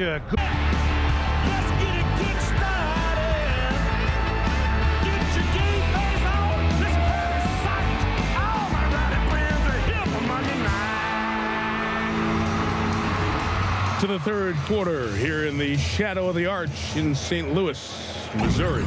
Rams get the ball first. Only a bad snap, missed extra point. The difference, 14 for Urlacher's team, 13 for Leonard Little's team. What's exciting about this is if you're a sports columnist, you can't start to write yet. There's doubt in this game. There's a whole bunch of different things that go on. The St. Louis Rams have lost 5 out of 6 games, right? They have. And they're playing 6 out of 7. They're playing the best team in the NFC dead even at the moment. I didn't expect that, did you? Yeah, I did. I expected them to play. They have enough weapons to be, if they could throw the football, which they have, I expected it. Robbie Gould begins the second half with a kickoff that's returnable, except Willie Ponder put it on the ground. And the former Giant takes it to the 28. Let's get the halftime updates. First with Susie Calder. Scott Linehan really pleased with the way his offense is moving the ball against a great Bears defense. He said they're playing with confidence, executing well. And I asked about this much maligned offensive line. He said 1 sack on them, 1 penalty on them, but playing well despite the fact, a bit of a surprise. There are so many Bears fans here. They've been playing with a silent count. You don't expect to have to use the silent count at home, but this has been a great home field, especially primetime games. But as we said, it's less than 300 miles on I-55 from Chicago to St. Louis, and a lot of Bear fans in the house. First play, Bulger, deep drop underneath to Klopfenstein. Joel, the rookie tight end of the Colorado, picks up a first down with a gain of 12 yards. Here's Michelle Tafoya. Well, I spoke to Lovie Smith coming out of the locker room. He said, tonight, quarterback is not our problem. Defense is our problem. Stopping the run, stopping the pass. We've given up some basic third and long situations. He said, we've got to clean that up. We're thin in the secondary, but we've got to clean up those problems, and we have to get back to our brand of defense. Guys? Yeah, Michelle, we should remind folks who are just tuning in, you don't focus on defensive personnel as much. Tommy Harris, Pro Bowl lineman out. In the secondary, missing Nathan Vasher, a Pro Bowler last year. And Mike Brown from earlier in the year, and Todd Johnson out for this game as well. Urlacher makes the tackle as Jackson gets out to the 46-yard line. 6-yard first down gain, and first down's huge in the game plan tonight for the Rams. So the Bears defense is pushing that 268-yard average, and a lot of that average, guys, was built in the first half of the season. The Bears have been giving up more yards as this season has gone longer and longer. Injuries playing into some of that. Jackson on 2nd and 4. Maybe a yard. We'll have 3rd and 3 coming up. Well, it would seem just logically in those first 5 games, the Bears were not only holding people to no points, they were scoring 1,000 points themselves. So everybody else was trying to play catch up, throwing the ball deep, getting intercepted. The Bears lead the league in takeaways, and they lead the league in points off turnovers, I believe, with 140 at this point. So they didn't give up anything because you were playing in such a deficit offense at that point against them. Now that they don't score as much, more even game. Hunter Hillermeyer off the field. Devin Hester in. 5 DBs for the Bears. Bulger swing out Jackson. Hester made the open field tackle. Now he's got to go back the other way for the punt return. 4th down. You count on getting the ball in the hands of Steven Jackson. I mean, that's what Greg Olson, their offensive coordinator, is doing. We've seen it a few times. Bulger looks down the field, doesn't have what he likes, hangs it out, figure one-on-one, why not? Devin Hester rose to the occasion. He's going to be exciting. I mean, he tries to emulate Dion so much. Well, and that was a knock on him, his ability to play the run. He was a great return guy. They had him on offense for a while in college at Miami, where it settled back as a defensive back and able to show he can make a play like that. Averaging almost 15 yards of punt return as well. Part of the story tonight has been Matt Turk's great hang time. No return from Hester here. The Rams will have a great chance to down it at the 6. Worrell almost came to get it as the scramble continues with no whistle yet, as the ball is still being marked down. There'll be a long field in all likelihood here for the Bears. Cameron Worrell came running in to touch the ball. It was touched. So Chicago ball, Grossman on the field when you come back. 94 yards to negotiate here. Boy, the Rex Grossman story was the big storyline coming in. Give me the feedback now as you guys have sat and watched the half here with Rex. Well, Michelle was saying how Lovie Smith said the problem isn't quarterback, the problem is defense, but the problem has been quarterback. And Lovie Smith himself said Rex needs to play better right now. We can't continue to have the quarterback position play like that. We can't win with the quarterback play we're getting. That's a shot across the bow of Rex Grossman, as is letting Brian Griese take 50% of the snaps. Rex Grossman has responded well. Now he's backed way up at his own 5. Let's see how he comes out in the second half.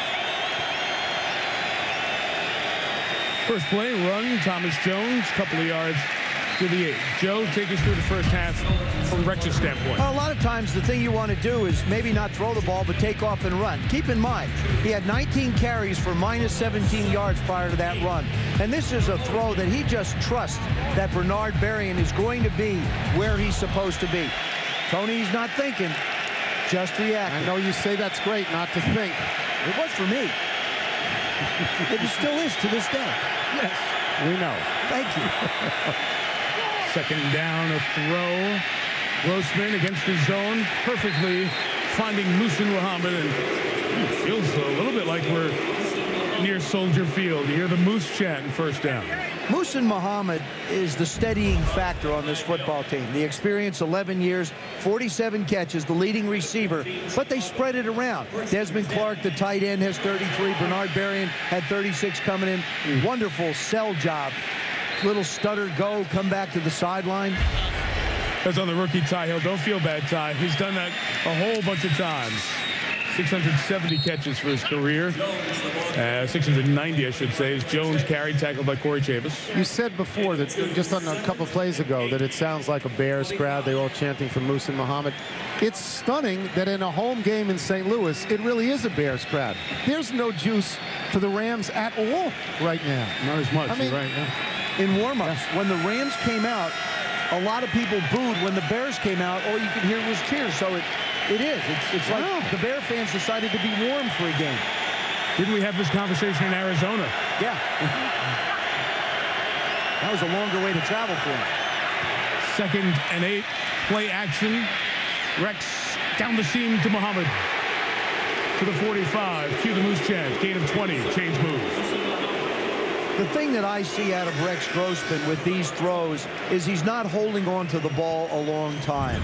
He's making his decisions, looking at the defense, steps up one little hop step and fire. Nice job of leading the receiver. Let me just go back to another Lovie Smith quote. I still think that guy is there, meaning the Rex from the first 5 games, but we need to see that guy right now. That's very threatening language, and they're getting it. That's right. Maybe Rex Grossman responds to that and not all these calls from everybody trying to make him better. Thomas Jones, first down run through the hole. Jones spins in the secondary. Brought down at the 30-yard line by Otagwe. A 24-yard gain after the 20-yard pass completion a play ago. That should take Thomas Jones well over 1,000 yards. Just a good, solid running. We've talked about the Rams and the problems they have trying to stop the run. They are not very big up front. Thomas Jones, of course, his brother Julius, big Stone Gap, Virginia, town in the southwest corner of Virginia, population about 5,000. And those two brothers, as just a few yards away now is the brother in Dallas, Julius, from having 1,000 yards apiece. Quite a story for a couple of small-town kids from Virginia. There he is again. Thomas Jones delivers the blow to the end zone. Touchdown, Chicago.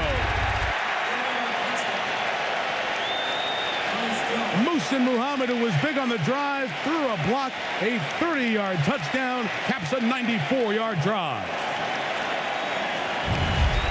Good power running, run on the left side behind John Tate.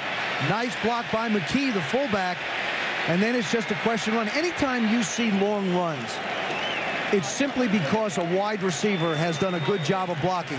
Muhsin Muhammad, that time, comes out and blocks Fukir Brown and manages to spring Thomas Jones into the end zone. But what kind of adjustments did the Bears make at halftime to suddenly break long runs like this? We're going to give the ball to Thomas. Was that simple? I should have done it in the first half. Robbie Gould adds the extra point. Good mix. A couple of play-action passes from Grossman, 36 yards. Jones, 4 carries, 58 yards, and the touchdown. Positions alone, St. Louis, 20 Grammy Awards. Fabulous. And I think the best nickname in all of sports is St. Louis Blues. Hockey sports team, yeah. The best nickname in all of sports, St. Louis Blues. Wow.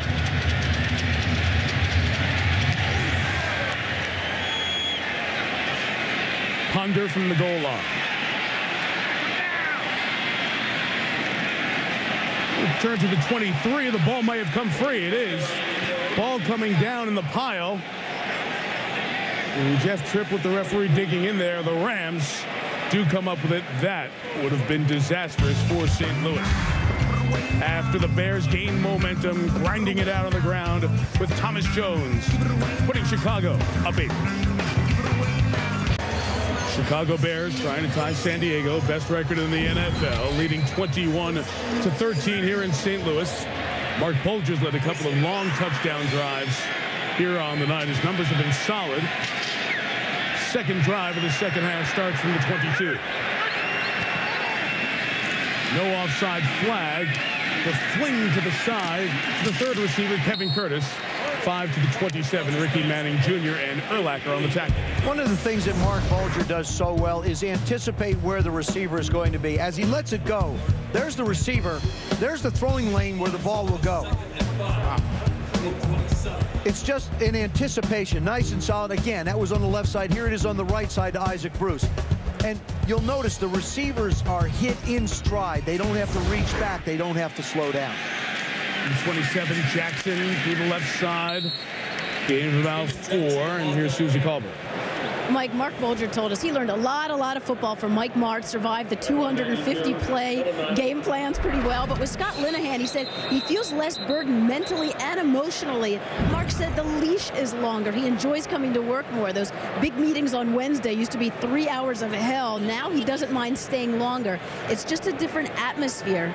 He said Scott trusts you as a quarterback until you prove otherwise. And in game situations like this, he even gets too audible at the line, depending on what the defense is doing. And now his coach has to be thinking, well, how bad is my running back hurt as Steven Jackson is down and shaken up, and hopefully as they massage it, it is only a cramp. Jackson has a backup in Stephen Davis, but he's been a difference maker in this kind of new evolving offense under Linehan. Just a peek here as he was tackled by Hunter Hillemeyer and Brian Urlacher. Well, Joe, let's go back to that for a second. What Susie was talking about, the difference in this system. Well, Susie makes a great point. The other part of it is to have Mike Martz first as your coach to teach you. Because remember, Mark Bulger bounced around a lot, different places. Was in New Orleans, almost didn't make it there. Had to wait the third guy here, Kurt Warner, Jamie Martin. So he went through a lot of different players. For him, the opportunity now is having all that expansive offense and having it now pared down means you've seen everything, you've done the mental gyrations that you need to do, and all of a sudden now you get to just focus on football and dropping back. I think it's going to take him a little bit more time to get comfortable with Scott Linehan's offense. So it's easier for the player, but it's harder for the sports writers in town. I think it's much harder for a sports writer. You miss Mike Martz, his mysterious Svengali-like obsession with offense, and the problems he had replacing Kurt Warner when he had to do it, the problems he had with Brenda Warner, the battles he got into with management, the sort of exile that he went into. He was great fodder for being a sports writer as well as being an offensive genius to some degree. They still look at Jackson guys here, so we'll step out for a second. I'm Ed Rontaler. Issues walked off very slowly under his own power, and Stephen Davis is in his stead. Davis had that big 4th-and-1 run in the second quarter. Quick shot to Torrey Holt. Ball comes down, incomplete pass. So 3rd and a yard, and they try the quick slant with Holt. Ricky Manning Jr. a part of breaking it up, and it's 4th down. That is supreme confidence in your quarterback and your wide receiver. On 3rd and 1, against the defense that's given up and you've been able to run pretty well at, ball goes inside low. This is all on Torrey Holt. We saw him drop a big play last week against Arizona that changed the game, and now there was another drop here in this one. Turk to punt again. Another one with fabulous hang time. Hester fair catch signal very late. Devin, after you take a knee, you can't make the signal. Kick was 44, no return. These 5-second hang times are extraordinary from Turk. Away, they have a terrific opportunity to end 14-2 and have the road to Miami come through Chicago. Chilly Chicago. Scored on the last drive. Cedric Benson the back to start this one. From the 26, a throw complete to Desmond Clark, and the former Wake Forest Demon Deacon has a first down. I want to go back to Rex Grossman again. Doing such a nice job of playing within the offense. I would have ventured a week ago, maybe 2 weeks ago, he would have tried to get the ball down the field to Muhsin Muhammad, who broke to the post. Now he's just, hey, the tight end's coming across, he's open, I'll just dump him the ball. 2 weeks ago, Brian Griese wasn't getting 50% of the snaps, and the coach wasn't saying, we got to get more out of that position right now. And he is. 2 tight ends run it with Benson. Penalty marker down as Benson's brought down by Brandon Chiller at the 42-yard line. And Benson got dinged on that one. He's going to bounce up. Gain of 5.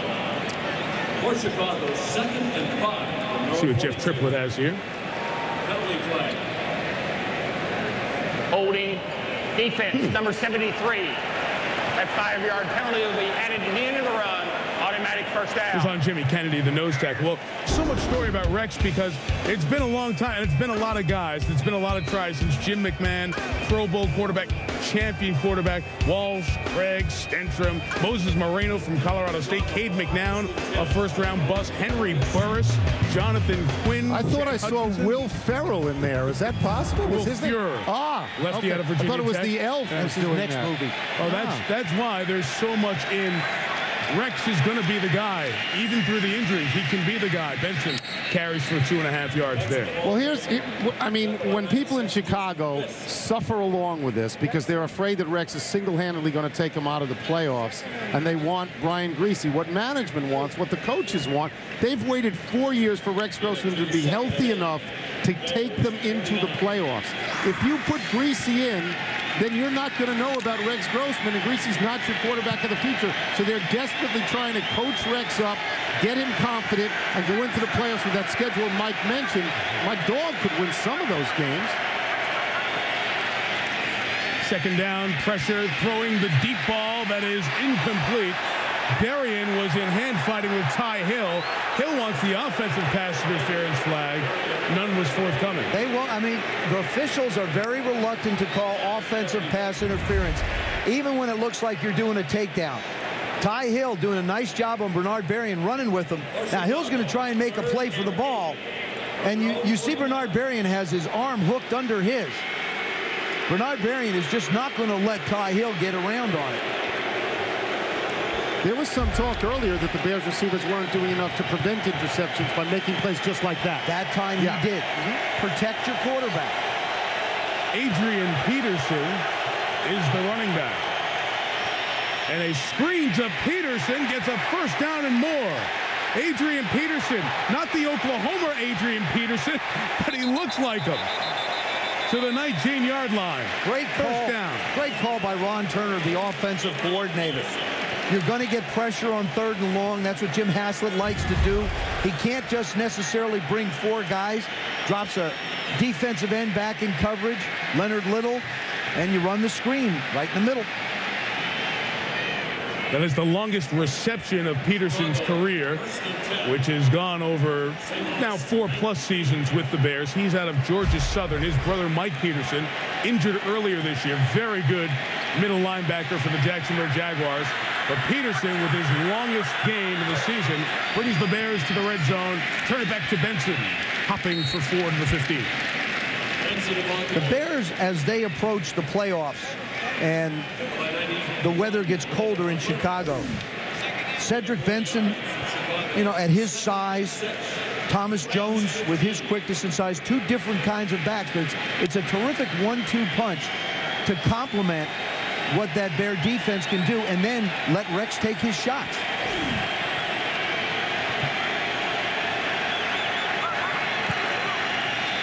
Second and 6, here's Benson going after the contact with Corey Chavis, who's been very involved tonight for a gain of about 1.5 yards. So you're suggesting that in the playoffs, assuming they get home field and it's cold and it's cold and it's cold, they change the kind of team they were at the beginning of the year? No, they don't change. They'll still take the shots, but they have the confidence to be able to get first downs running the football. Running the football set it up for them early. That's what I'm asking. Isn't that how you win in cold weather, by running? You win by getting a lead, making other people try and throw. There's been no Thomas Jones on this series. Peterson back in as the 3rd down back on 3rd and 5. And Grossman throwing for Muhammad. Muhsin Muhammad with the catch. Chicago touchdown. Sweet. Just a sweet throw. This crowd is a Chicago crowd. So, hello, it's a home game for St. Louis. This is a Chicago crowd. You can't cover anybody much better. I mean, Brown's right there, but Muhsin Muhammad has such a reach. You know, look at the reach of the ball. Watch where the ball comes down. Perfect throw, is it not? Absolutely perfect. So Brian Griese's probably not getting in tonight as the starter. Good chance he won't get a lot of snaps next week either.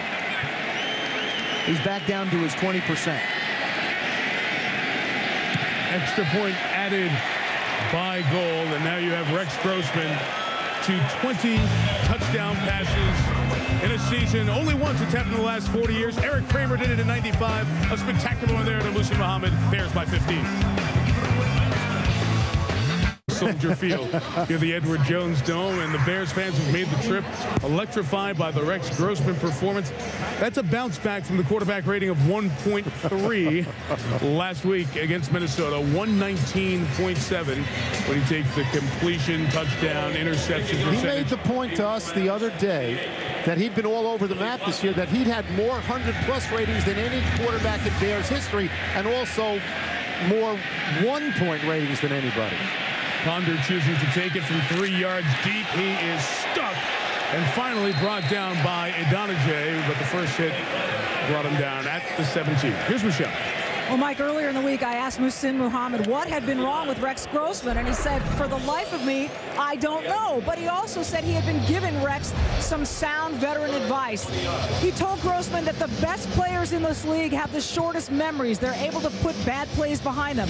He told Grossman to decide that the pressure he's under is not crushing him, but turning him into a diamond. And he told him, I can't wait until you prove everybody wrong. So far, so good tonight. Great to have an 11th-year vet like the 33-year-old Muhammad to lean on and to make plays for you as well, as the two-time All-Pro just caught his 53rd career touchdown pass. Nobody was smiling any wider than Lovie Smith when Rex went to the sidelines either. It's great to think that you could take that pressure and it would turn you into a diamond and not simply crush you as a piece of coal and make you sprinkle out all over the floor. A lot of people willing to sprinkle you.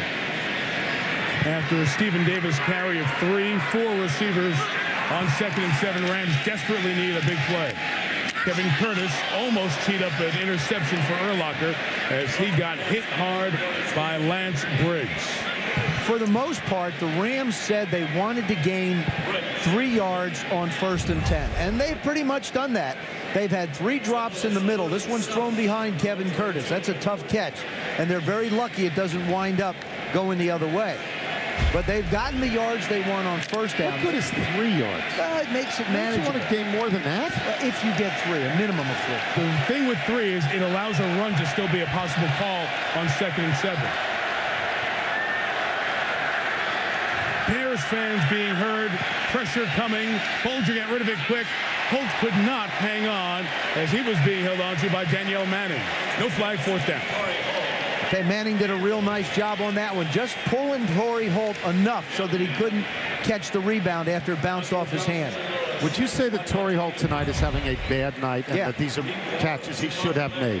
That one, no? Yeah, yes. That's tough. I mean, he usually would get that on the rebound if Manning wasn't hanging on. So, yeah, I think Torrey's having a real tough night. About 3 times. Yep. Hester, 3 punt returns for touchdown, 1 missed field goal, 1 kickoff. He has the season touchdown return hat trick.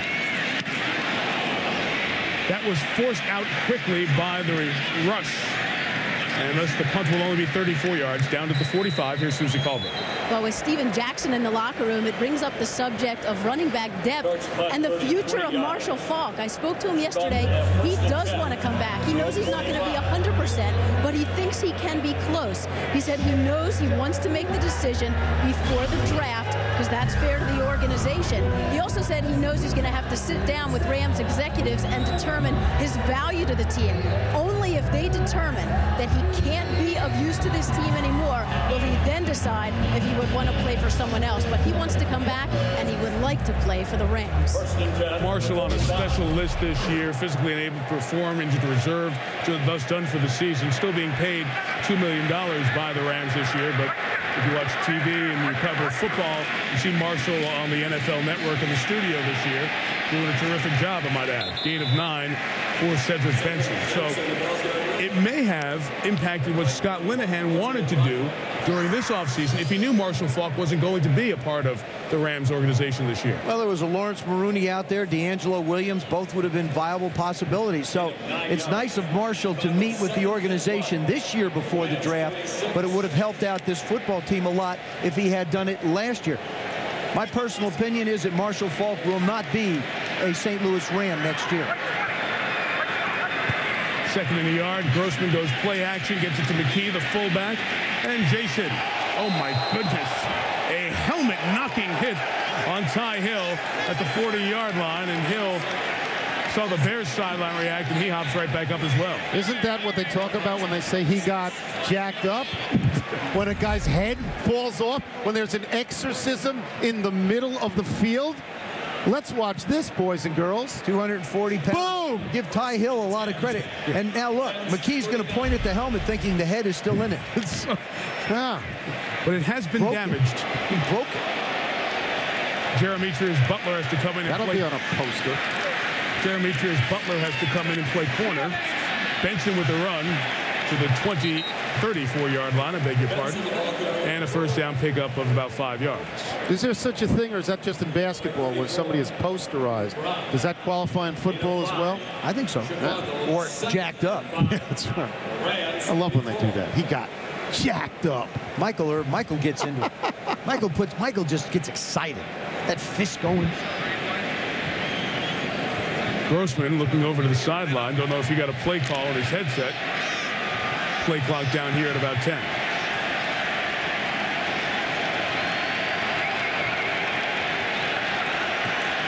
All Bears here in this third quarter. And Benson with a first down to the 28-yard line. So Chicago at 11-2 if they can win tonight. And there you see 9 wins with those last 3 teams. 9-30 the remaining schedule, with 2 of the games at home and the other game at Detroit where the fans have just shut it down. They couldn't even get a fire Matt Millen chant going at the game yesterday. That's how apathetic the fans have become. I'm serious. That was not a joke.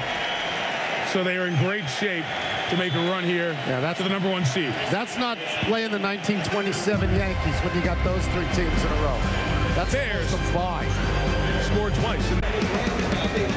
All the heat and all the attention was on Rex Grossman coming in, and I have a lot of support, to be very honest, of the Bears fans. And Chicago was down 13-7. They've scored the last 21 points, lead by 15. As we go to the fourth quarter, here in St. Louis, Mike Tirico, Joe Theismann, Tony Kornheiser, Michelle Tafoya, Susie Colbert on the sideline.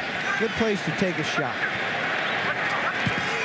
Quarter begins with 1st and 10, and Benson runs, and he is tackled by Will Witherspoon, the middle linebacker, who was a Carolina Panther, and Corey Chavis. Chavis and Krutz with the conversation after the play. Look at the Bears running back tonight, and the only thing keeping St. Louis from not allowing a 7th consecutive 100-yard rusher is sharing the load between Jones and Benson almost equally in number of attempts. There's a quarter to go yet, and Thomas Jones may get back in, but talking to Ron Turner, he said they wanted to try and get Cedric Benson 6 to 7 more carries, and you see this whole game plan that they have laid out has gone pretty much the way they wanted it to. 2nd and 11, Grossman throwing for Berrien. Flag down, broken up by Ty Hill. 2 flags, pass interference on the rookie of the Rams. Bernard Berrien at 6'1" is a tall one. You don't get a hand on him, but you chuck him going down. Yeah, I mean, it's so hard to play. Defense, number 26. Ball will be placed at the spot of the foul. First down. It's so hard to play defensive back today. I mean, you have to give guys room. We saw Bernard Berrien push. Well, yeah, he did. We saw Bernard Berrien hook his arm before, no foul. Now you hand fight and think that it's going to be okay. You wind up with a flag.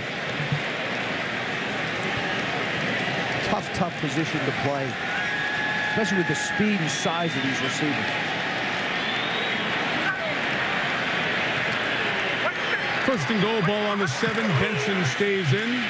McKee blocks. And the fullback springs in for a gain of about 3. Another Corey Chavis tackle. He has a bunch here tonight. A lot of Rex Grossman's long passes have been intercepted this year, Joe.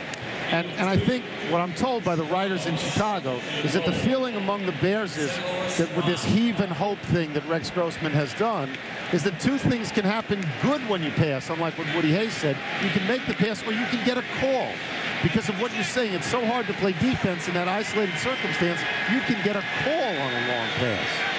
Then you kick the ball, you roll it down the field, you don't even complete it. Unbalanced line to the right. Boot that way, throw to the tight end. Gilmore couldn't pull it in. John, the former Penn State Nittany Lion, laid out. Injury update, here's Susan. Well, Mike, I watched Leonard Little walk into the locker room. He didn't appear to be in pain, but I was just told he took a blow to the throat. He is out of the game, and what a blow to the Rams. I don't think it's a stretch to say he could be their best player on defense. Yeah, certainly up front. Little 10 sacks coming into this game. And there is not much other defensive talent here, even though they made free agent acquisitions, 4 of them right at the start of the year. Third down to run with Peterson, or flag down as he is down at the 1-yard line.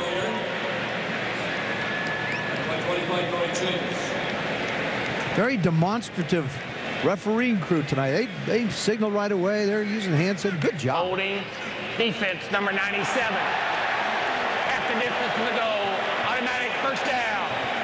As the second defensive holding on a defensive tackle. First half, Jimmy Kennedy was whistled for such. We've seen more and more of these calls. There's been a focus on defenders grabbing offensive linemen and pulling them to allow other guys to make plays.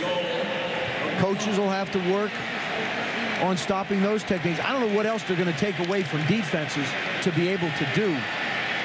And certainly the points have gone up, and it's getting tougher and tougher for everybody on defense. Power formation. Peterson easily into the end zone. Adrian Peterson's first touchdown of the season.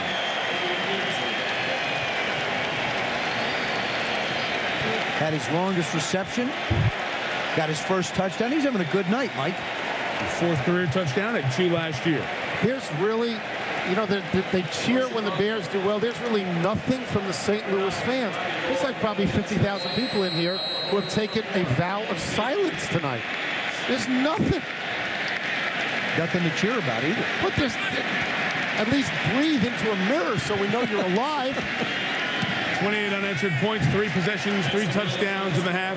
New Orleans looked very good last night. Chicago tonight. Who's the best team in the NFC? We'll talk about that here in the fourth quarter. Bears up 22. 5 into this stadium in 96. Played 1 year in the old Busch Stadium outdoors. Rex Grossman. He's been a long week waiting to have that smile on his face, and he deserves it. Bears have scored the last 28 points to erase a 6-point deficit. It's been a long night for the Rams defensively, just in 3 quarters. In the story of this back half of the season, Ponder takes it from about 5 yards deep. His returns have gotten progressively fewer in yards gained. If they kick off twice more, he may be out the door on the other side of the building. Is the wild card situation that St. Louis was trying to work itself into, but you're looking at the Giants, Philly, and Atlanta at 7-6, and the Giants and Philadelphia play each other Sunday at the Meadowlands. Bolger first down throw is complete to Stephen Davis at the 18-yard line here with 12:50 to go. We'll see what kind of a hurry the Rams are in. And they will go no huddle.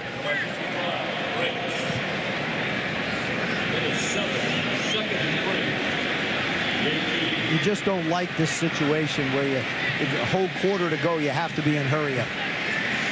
You're passing against the Bears, and usually that spells trouble. Davis takes the first down to the 25-yard line. So if Chicago gets this win, guys, they will have clinched a bye in the first round. That's so big in the playoffs. Now the question becomes, who's the better team in the NFC? And I think most people would have thought we'd be having that conversation, Dallas or Chicago. If you ask the question on Sunday morning, here at the end of Monday night, you might be saying New Orleans or Chicago. Bolger to Bruce, the 31. 2nd and 4 coming up. I don't know if that was a convincing win for the rest of the year that New Orleans had, but it was a devastating win. I mean, they were just fabulous in Dallas. Sean Payton, who'd learned everything, learned a lot from Bill Parcells, 1-upped them and 2-upped them. I would have said 3 days ago the best team was Dallas. I can't possibly say that now after that. It's impossible. 2nd and 4 for Holt, incomplete. Here is what happened last night in Dallas, Sean Payton, who coached on Bill Parcells' staff for 3 years, got the ball to Reggie Bush, and Reggie was effective, 125 yards receiving, and this spectacular vision and moves using touchdown, 37 yards on the ground as well, and the NFC Pro Bowl quarterback. I'll give you that guarantee on the voting. Drew Brees, 384 yards, 5 touchdowns. He's thrown for over 4,000 yards this year, taking the Saints to 9-4 with a 25-point win. This is 34. And it'll be offside, unless there was movement.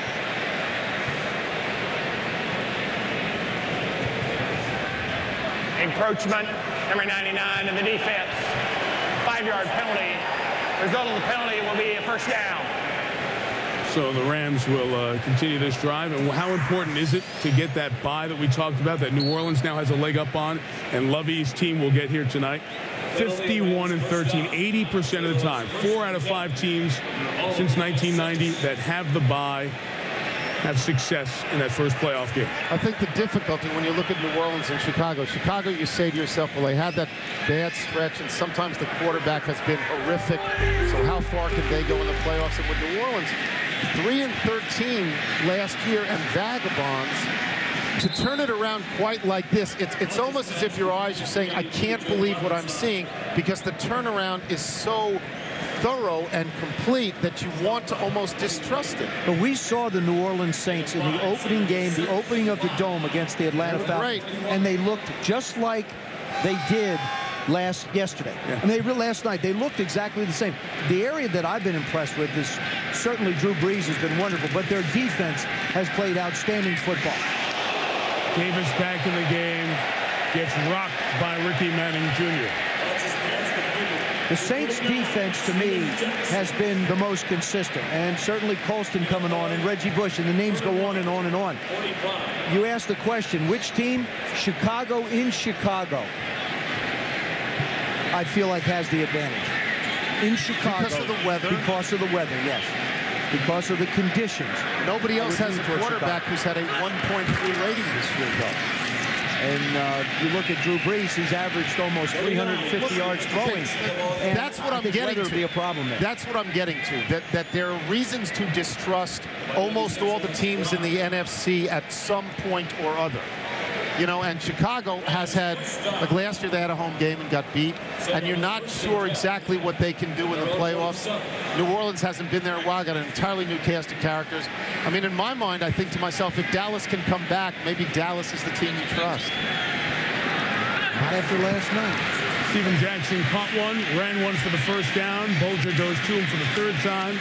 After getting hydrated from the cramp problems in the 3rd quarter, he gains 5 yards. Of course, everybody's talking about Tony Romo throughout here and all of his good play at Eastern Illinois, where he was in college and nobody knew about him. But he did win the 1AA award for the best player, the Walter Payton Award. The coach of the Saints, Sean Payton, also from Eastern Illinois, which is only 125 miles from here in St. Louis, in Charleston. Got Bolger at the head level. As the sack from Mark Anderson took Bolger to the ground. Let's see if Mark is okay. Almost took his head off. Flag is down. You just couldn't see it as the players surrounded Bolger, and that will last for a while. Unnecessary roughness, grabbing under the helmet. Number 97, the 15-yard penalty, automatic first down. There comes the rush outside. Mark Anderson's been on a tear. He had 8 sacks coming in, but you cannot, well, it hits him in the face mask and rips his helmet off, and thankfully there was a flag. He took the shot in the nose. He got it everywhere you could get hit above the shoulder pads. Face, back of the head, helmet. Bolger's up there facing and chatting everybody over in the Bears defense. He's telling his own offense to huddle up. Just how tough he is. He's playing with 3 cracked ribs. I mean, the guy is just tough. He goes through a game, gets him taken care of, and then still works in practice. Watched him throw in practice on Saturday, just like he's throwing tonight. A shot he took.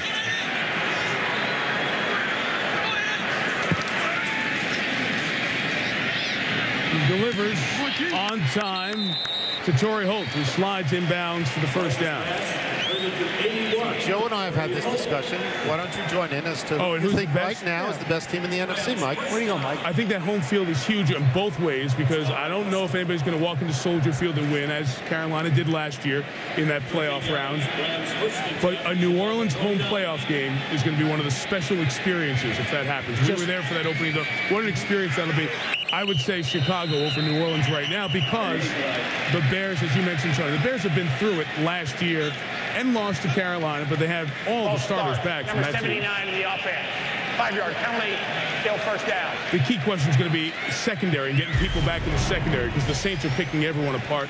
That's what Chicago has left. New Orleans still has work to do to get to that bye in the first round, but they have it in their own hands. The 4-9 Redskins, who now have been officially eliminated, and the Giants and Panthers, who knows what they're going to be playing for those last 2 weeks of the season. The Giants are a very good football team. They've been in total disarray at times, but they're a very solid football team. From the 34 against the 4-man rush, Bulger, Bruce kind of stumbled coming out of his break, and that's why that ball missed time. So then neither of you think that, for example, Dallas or the Giants or let's say the Falcons, neither of you think that they can make a run against teams like Chicago and New Orleans that are somewhat flawed? You would take the home teams in both cases. I would take the home teams, and I would think that New Orleans, to me, appears to be the most complete team. Now, with Rex playing like he is tonight, their offense of the Bears has stepped it up. They are more complete. And certainly in bad weather, the return game is a factor, and the Bears have done an outstanding job with that, specifically Devin Hester. Here's Stephen Davis on the run. Urlacher finally pulls it down, although it is a 22-point game. There's a little anger between these teams. There's been a lot of conversation ever since that Anderson hit. Urlacher just made his 9th tackle. Before that, he had a conversation coming back to the sideline with fellow Pro Bowler and veteran Isaac Bruce. 3rd and 5. And Bulger delivers to Torrey Holt to the end zone. He didn't hold on. Incomplete. Holt had it and was going and then lost the handle. It's been a couple of drops now for Holt in the last few weeks. 4 tonight? That he has actually put 4 times tonight. Very, very uncharacteristic of Torrey Holt. That's just too easy. This is going to hurt the sales of his video, his instructional video. Certainly should. I mean, that is a perfectly thrown ball. Doesn't tuck and put it away. This is not the Torrey Holt that everybody has come to know. Urlacher got a hand in there, but it should not have been enough to spit the ball out. 4th down, Bulger to Stephen Davis. First down to the 6-yard line. Coming into tonight, back to Torrey Holt, he had 7 drops. And you and I, Tony, count 4, official or unofficial, on-target drops tonight. I mean, right in his hands. Yeah, we'll have to get the definition of the on-target drop that we talk about every single week. I think we've seen it here tonight. I think they're considered on target. Bears shuttling personnel in and out here, and the game is stopped. Timeout is taken. It's a Bears timeout. 1st and goal for the Rams when you come back. 8 for 11, 1 shot to the head. He's trying to clean up an 89-yard drive. You get St. Louis on the board again. Trailing by 22. Flushed as Hillermeyer chases to the back for Torrey Holt. Hangs on that time for a Rams touchdown. Charles Tillman was not looking. Torrey Holt was.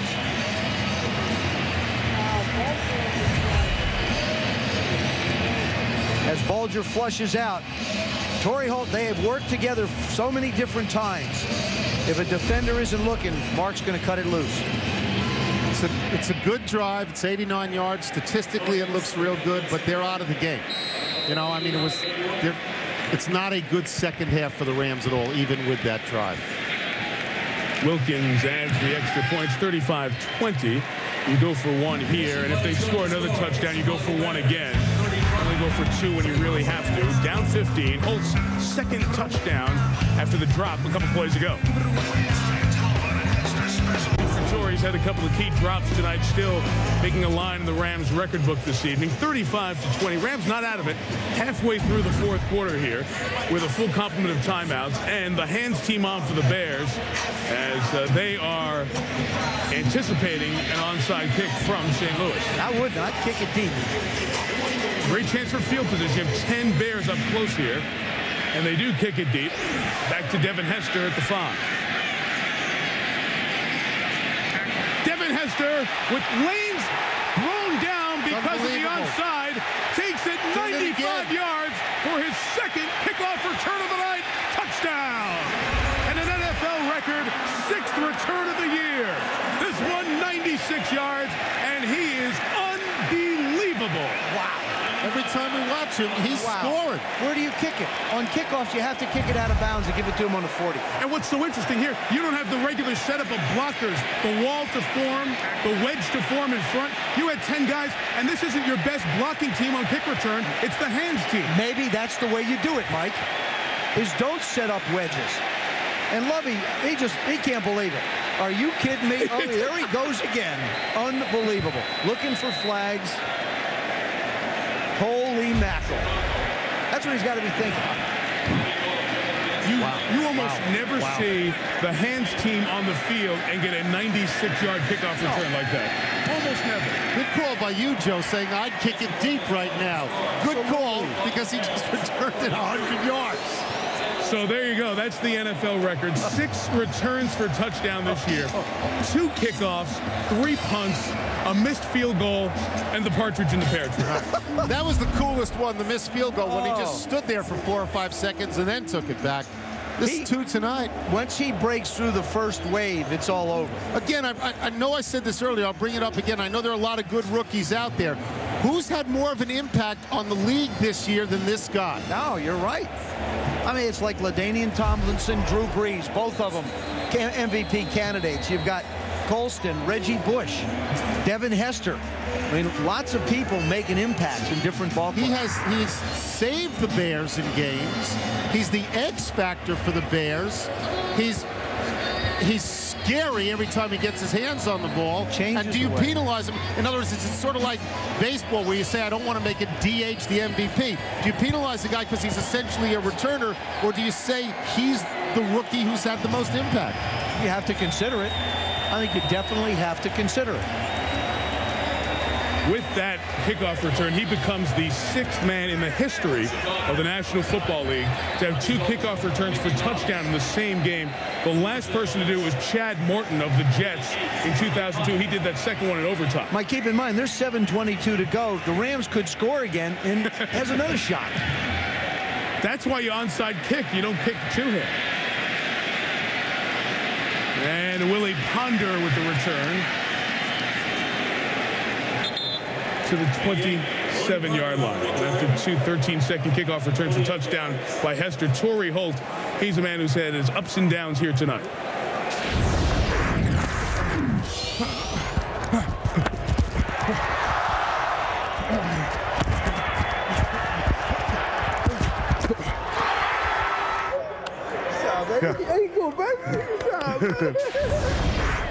Yeah, Corey Chavis can sense that Torrey Holt needed a hug and a little bit of a pick-me-up after his struggles. It's so uncharacteristic to see him put the ball on the ground, even though he has 2 touches. He's one of the all-time greats. Not going to happen 4 times in a game.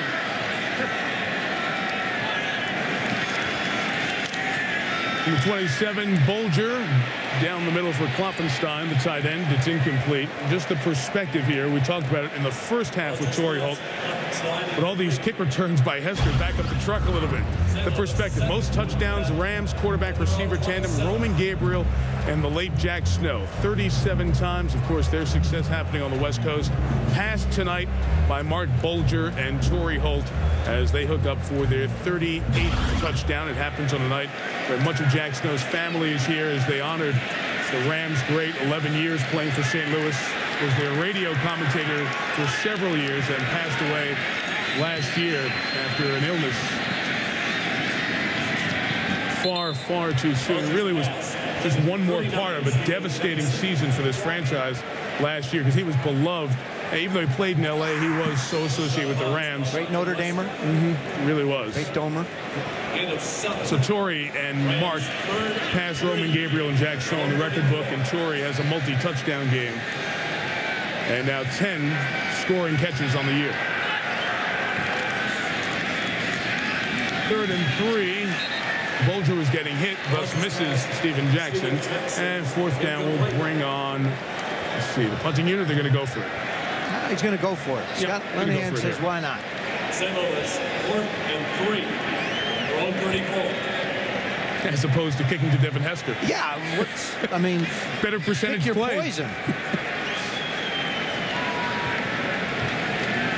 You're going to have a significant number of teams in the league not have 6 returns for touchdowns. Well, you're also, of all sorts, not just kicks. You also have to figure out how you want to deal. Bulger to Kevin Curtis, who got lit up and held on to the ball. Flag down. Chris Harris with a hit. Bears are surprised at the flag, but what a job by the 4th-year receiver out of Utah State to hold on. Unless he hits him in the head. And there's the catch. Oh, he led with his helmet. Good call by the official. Good call. Helmet to helmet, leads with his head. Personal foul, unnecessary roughness. Number 46 in the defense. Helmet to helmet contact. 15 yards added to the end of the play. First down. Jeff Triplett's crew has done an outstanding job officiating this game tonight. I mean, they've made some tough calls, but they've been right on the money on a lot of them. Isaac Bruce shaken up on that play. He limps off here for St. Louis. Chicago 29.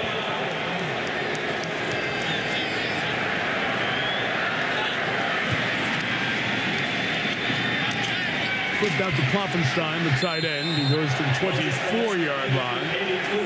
That's their 2nd-round pick. I'm already thinking ahead, Mike. Rams scored. No, I'm thinking I'm going to squib Hester it. Gets the ball. I'm going to squib it this time. I'm going to squib kick it this time. Well, you're at the point where you have to onside kick it now.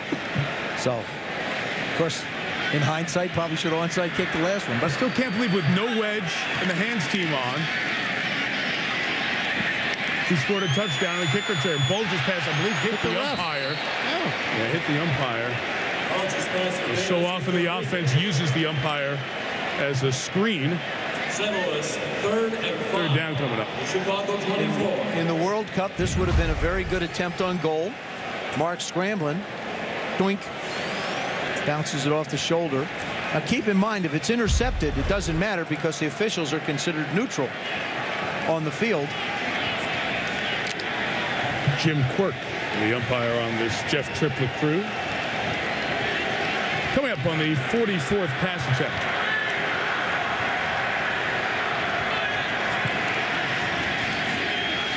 Bulger hit by 4 guys, and then Lance Briggs hit Steven Jackson before the ball can get there.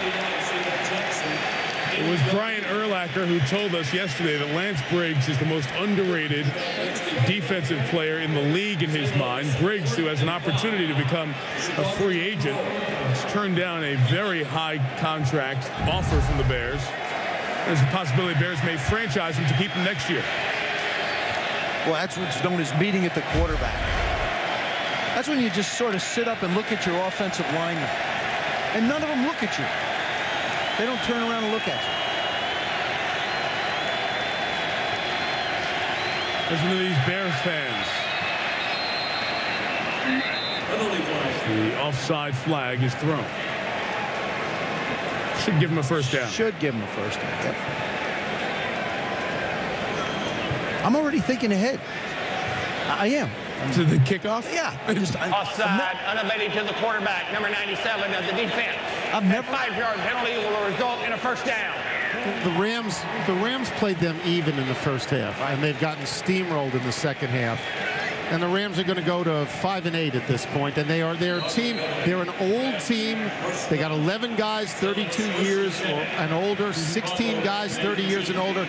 I think we're watching them sink to the second division of the NFL when just a few short years ago they were tremendously exciting, but they've not been competitive in the second half. Their offensive and defensive lines certainly are going to need some work. I think the coaches are in place here. Jim Haslett's a heck of a defensive coordinator, could possibly be considered for a head coaching job. And then Ron Rivera, the defensive coordinator of the Chicago Bears, was in the running for the job here, except the Rams didn't want to wait until after January 15th and a playoff game, so they made the decision on Scott Linehan. So Ron Rivera, to me, should be the #1 candidate for a head coaching job next year. Klopfenstein, the tight end. First down as he took a shot out of the 5.5-yard line. Yeah, Scott Linehan coming here from Miami, where he was the offensive coordinator for a year. After a couple of years with Minnesota, it's only Linehan's 4th year in the National Football League. A lot of his coaching coming in college. He learned under Dennis Erickson, and you saw Dennis Erickson is back in college football as a head coach at Arizona State. And I know a lot of Arizona State fans are excited about that. With the weapons they have on offense, to bring an offensive coach in is good. Jackson seeking the goal line, gets in. Rams touchdown. Now the dilemma. Going to have to kick off. Onside kick. Well, what if they put Hester up on the hands team? He's closer. That's what I'm saying.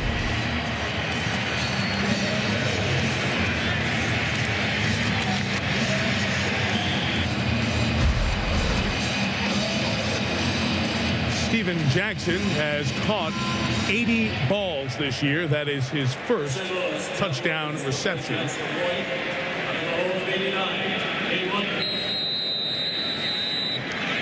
And for what it's worth, with running backs catching so many passes, he's now one ahead of Reggie Bush in receptions for running back, 42-27. By the way, there's been a lot of scoring here. When was the last time the Bears offense was actually on the field? Didn't matter. Devin Hester's been on the field. That's the only thing that's mattered. This is the first touchdown. They wanted to kick and surround him. Well, it's fine. If you've got 8 guys and only 2 or 3 outside, and that's Demetrius Butler, number 23, who he goes around. You can't lose contain. Now, you've got all these Rams that are trying to corral him. He gets through the first line, and then Jeff Wilkins is not going to catch him. And it's a track meet. And there you see the lengthy drives on top of those returns. Well, you've got the problem. Now, as you're a team getting ready to play the Bears, what do you do? Think about offense. Think about defense. Well, they've got a big play with Bernard Berrian on offense. They've got medium great range possession with Muhsin Muhammad. They've got a defense, even without Tommy Harris, should get Nathan Vasher back next week or so. They're pretty solid. Then you have to deal with their special teams. St. Louis has run the last 25 plays from scrimmage. 2 long drives for touchdowns, and then Hester. And then Chicago, they've just not been out there. How about this? The first half, Rex Grossman left the field with 4 minutes to go in the first half. Didn't get back on until 7 minutes to go in the third quarter. Okay, so let's see what onside kick the Rams have here. This is their 4th onside kick of the season. Did it once last week against Arizona. Getting the big bounce is Wilkins. It's up in the air and caught by the Bears. And Chicago will take over the 38-yard line. Muhsin Muhammad, as you can see and hear, goes up and gets it. Next Monday night, we're in a dome again in Indianapolis, Cincinnati, taking on the Colts. And now Marvin and Peyton and Reggie Wayne, they know that the offense is going quite well for Cincinnati. But can the Colts defense find something to pull it together and not allow Rudy Johnson to have a big night? Should be a lot of points on the board. See you 8:30 Eastern on ESPN HD. Yeah, that's a potential 80-point game. I'd say probably 9-6. No, it's not going to be 9-6. No, it's not. It was 82 points last year, 45-37. Late field goal Neither team overtime. can stop anybody. 6-6 at the end of regulation, field goal in overtime. You say that, Tony. I think one of the reasons Cincinnati's gotten back in it in the AFC Defense is their lately. defense lately. Yeah. First down, Benson.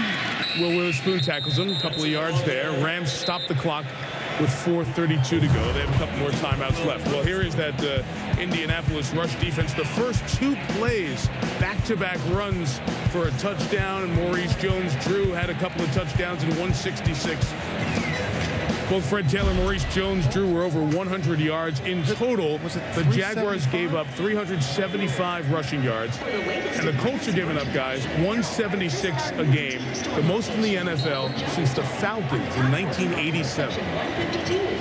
So, given that, do you think Indianapolis will be able to hold on to the number 2 seed? San Diego's already clinched the West. Indianapolis has picked a terrible time of the season to be bad and getting worse. I think they've lost 3 of their last 4 games. This is a club that you said for a few years it's inevitable they'll win the Super Bowl. Peyton Manning will get them there. They're just falling now. Their defense, they're falling. They just don't tackle on defense. I mean, they just don't tackle anybody. They still have yet to clinch the AFC South. As the run by Cedric Benson. You take a look at what... Bring another timeout, Joe. Mikey, you take a look at what Jacksonville did to him. I mean, Jacksonville is one of those teams that's getting better. David Garrard settling in at the quarterback position. We've talked about Cincinnati. Getting better. Getting better. Defensively getting better. You know what you have with Carson Palmer and the group of receivers. So, and Rudy Johnson. Like, to me, as I get ready and look at this game next week, I'm just sitting here saying, what will the Indianapolis Colts do defensively? They want to play that cover 2. They want to play the corners up, the safeties back. That means the 7 guys around the line of scrimmage have to stop runners, and they flat can't. They're going to have to change their philosophy. Tony Dungy went there, the assumption was he would make a great defensive team, and they had offense in place, and they've gotten worse lately. And meanwhile, San Diego, which we haven't mentioned, looks great. Bears trying to join San Diego. Flag is down as the pass is caught by Desmond Clark. Tackle turned down, 2 flags down. Clark out of bounds at the 4-yard line. Interesting there with 4:16, up 15. The Bears choose to throw the ball. A little play action. Just keep Rex hot. You know, let Rex get comfortable. I mean, this is part of this game as well. The gain of 29 keep if it stands. Hot. You mean he sort of cooled down like a fighter sitting too long on the stool? Remember, he sat a long time. That's right. I have to get him out of here. If I'm Levy, I want to keep him hot. There are 2 fouls on the play. Illegal blocking the back. Number 81 of the offense. That penalty will be declined. Illegal formation. Offense. 5 men in the backfield. That penalty will be accepted. 5 yards. Still 3rd down.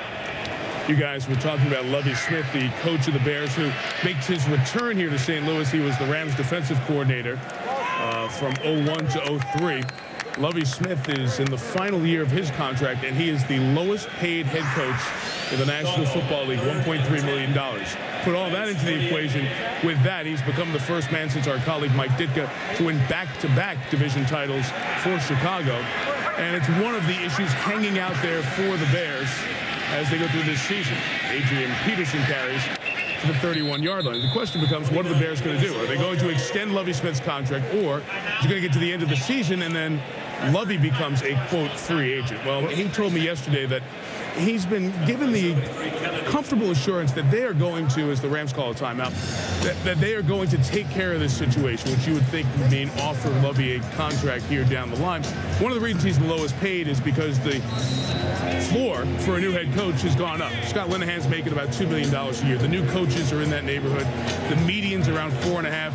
Mike Holmgren, who had player responsibility as well, was up near $7 million.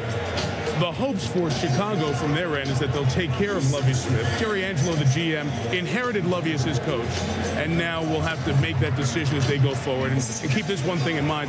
The Bears, the last time around, extended their head coach's contract in that time period after the regular season and before their first playoff game when they had a bye.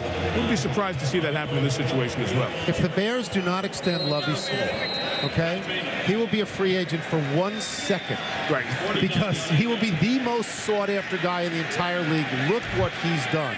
He's sitting pretty right now. Robbie Gould tries a career-long tying 49-yard field goal wide right.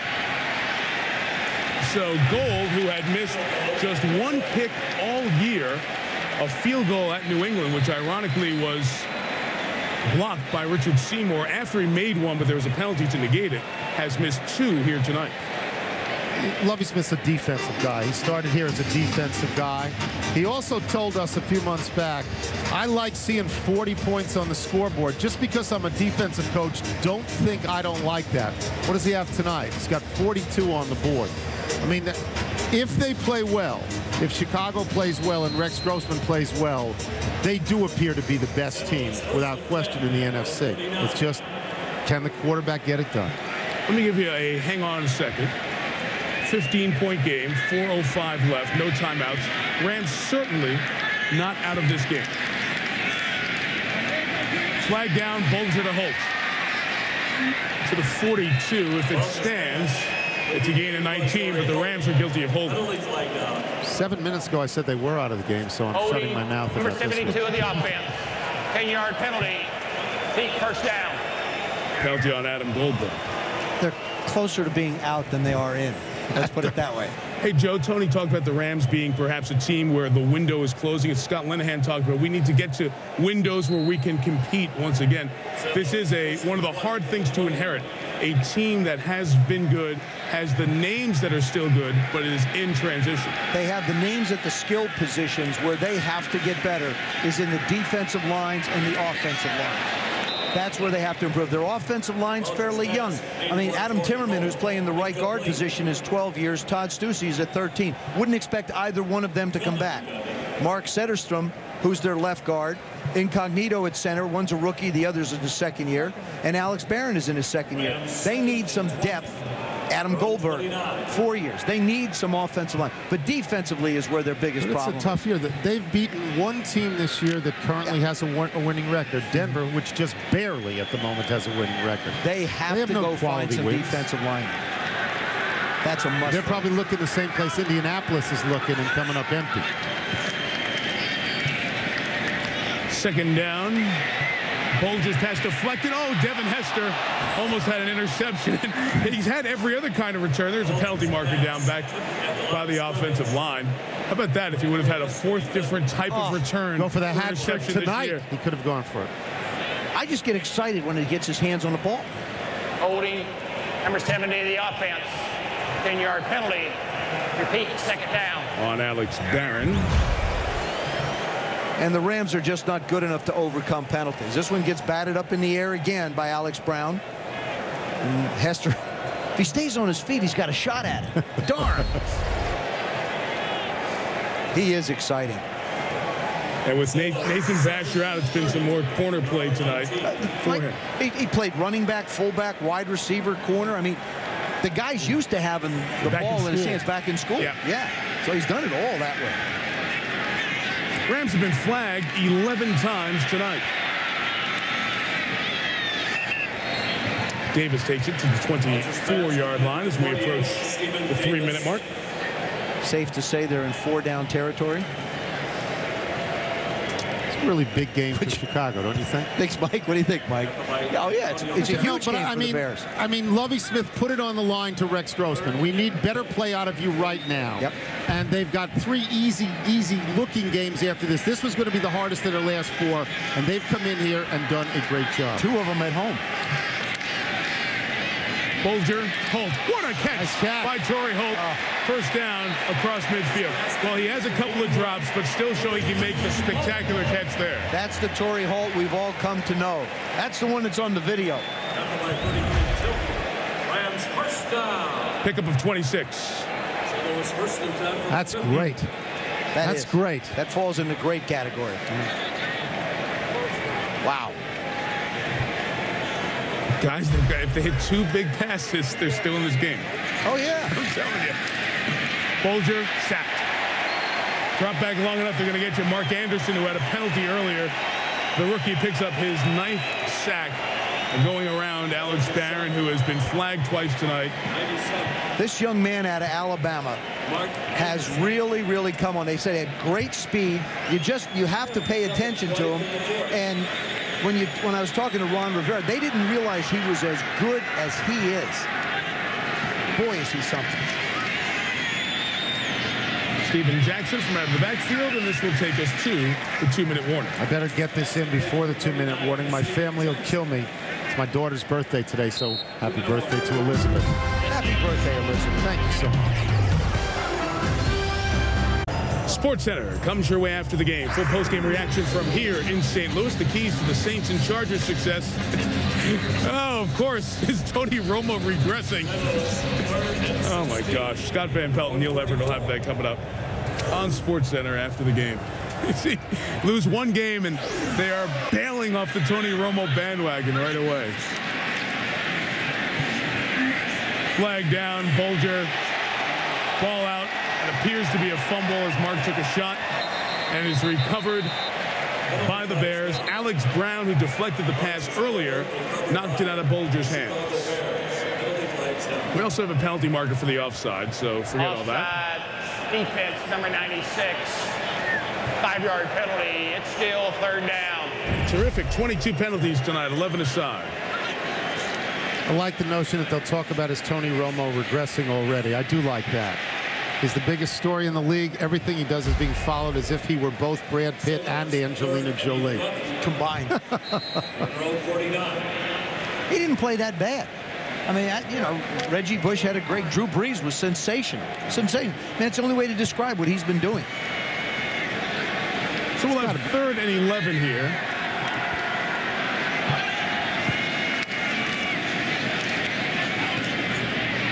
Steven Jackson the catch, the first down at the 36-yard line. Bulger is now thrown 50 times here tonight. No takeaways tonight, right? By the Bears? No. And they make a living doing that, the Bears they've had none. Of all the things that have happened in this game, the Bear defense has been the one that we've talked about the least. This is a turnover-free game. Here's a little note on this game. As Mark Bulger is now throwing here on the night plus 50 times, 51 now with 346 and 3 touchdowns. Tying his season high in touchdown strikes, 2 of them to Holt.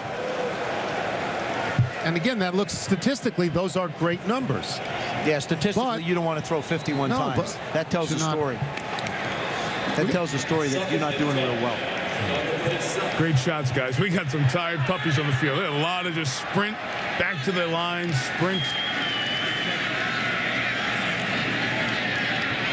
Bulger completes it to K.J. Harris, first year out of West Virginia, 2 years of junior college in Kansas. He was on Miami's practice squad, signed by the Rams on November 7th.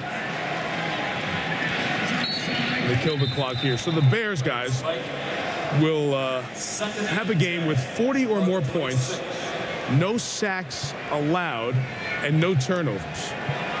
This is the Bears' 1,191st game. There have only been 2 others where the Bears have had 40 points or more, no sacks, no turnovers. 89 against the Lions. They beat them 47-27. And 65 against San Francisco. They scored 61 points, and Gale Sayers had 6 touchdowns in that game that Bears fans from back then remember. You just do that off the top of your head? No, that's Steve Hurt. Okay. Who does so many great stats for us. There's a turnover. Oh, they forced turnover. I mean, them turning the ball over, not at all. And there's the first turnover of the game as Charles Tillman comes up with the pick. The fact stands as stated, first down. Mark Bulger has to try and force this thing in.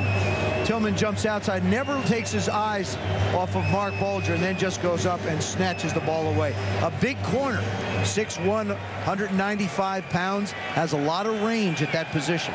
Am I able to say it's over now? Yeah, yes, I'm looking for permission. Both feet down in bounds. Okay. This game is over. Okay. And with the game being over, Chicago will clinch a first-round bye. I'm just going to look at this upstairs. Yeah. I'm going to take one more peek at it in replay to make sure he had both down. With a win, Chicago will clinch first-round bye, and they will clinch home field advantage with a win and a New Orleans loss or tie next week. 3 feet in. Has the ball. Okay. Right, left, right, out of bounds. One more than the requisite amount of feet. That is correct. One more. You know, guys, these new turfs with the crushed rubber at the bottom of them, they're a lot easier on the players. I think they've really helped make calls in replay and for officials to see live, because you see those little rubber pellets drawn up every time, and you can almost see a footprint left by Tillman's back heel as it came down. Not an intended help of the surface, but it does make a difference. We were talking about Lance Briggs before, Mike, and Brian Urlacher said he would be willing to redo his contract. The play, it is an interception. The player got possession of the ball, feet down inbounds. 1st and 10. He said he'd be willing to redo his contract if it meant that Lance Briggs would be able to stay with this football team. And I agree with you. Probably wind up getting franchised next year. They really can't afford to lose a 25-year-old guy that they've invested so much time in teaching him to play the position. Because when you look at the concept of this defense, a middle linebacker that can get down the middle, a weak side linebacker that can run and pursue. He had 5 less tackles than Brian Urlacher in this game. It's Urlacher. I'd be willing to redo my contract if I could have his contract. Headline story tonight, Rex Grossman, who heard it from everyone all over, even from a friend of a friend of a friend of his wife's. All the advice on how to get through his slump. Well, tonight, Rex Grossman was solid, mistake-free. The Bears defense made big plays, and Devin Hester, 2 returns to touchdown, and they win by 2 touchdowns. By the way, you've got to take that call from the friend of a friend of a friend of your wife. That's the one you've got to take. The Bears scored touchdowns on 6 of their 7 possessions. Lovie Smith returns to St. Louis, where he was the defensive coordinator, and takes his Bears to a first-round bye. They joined San Diego at 11-2.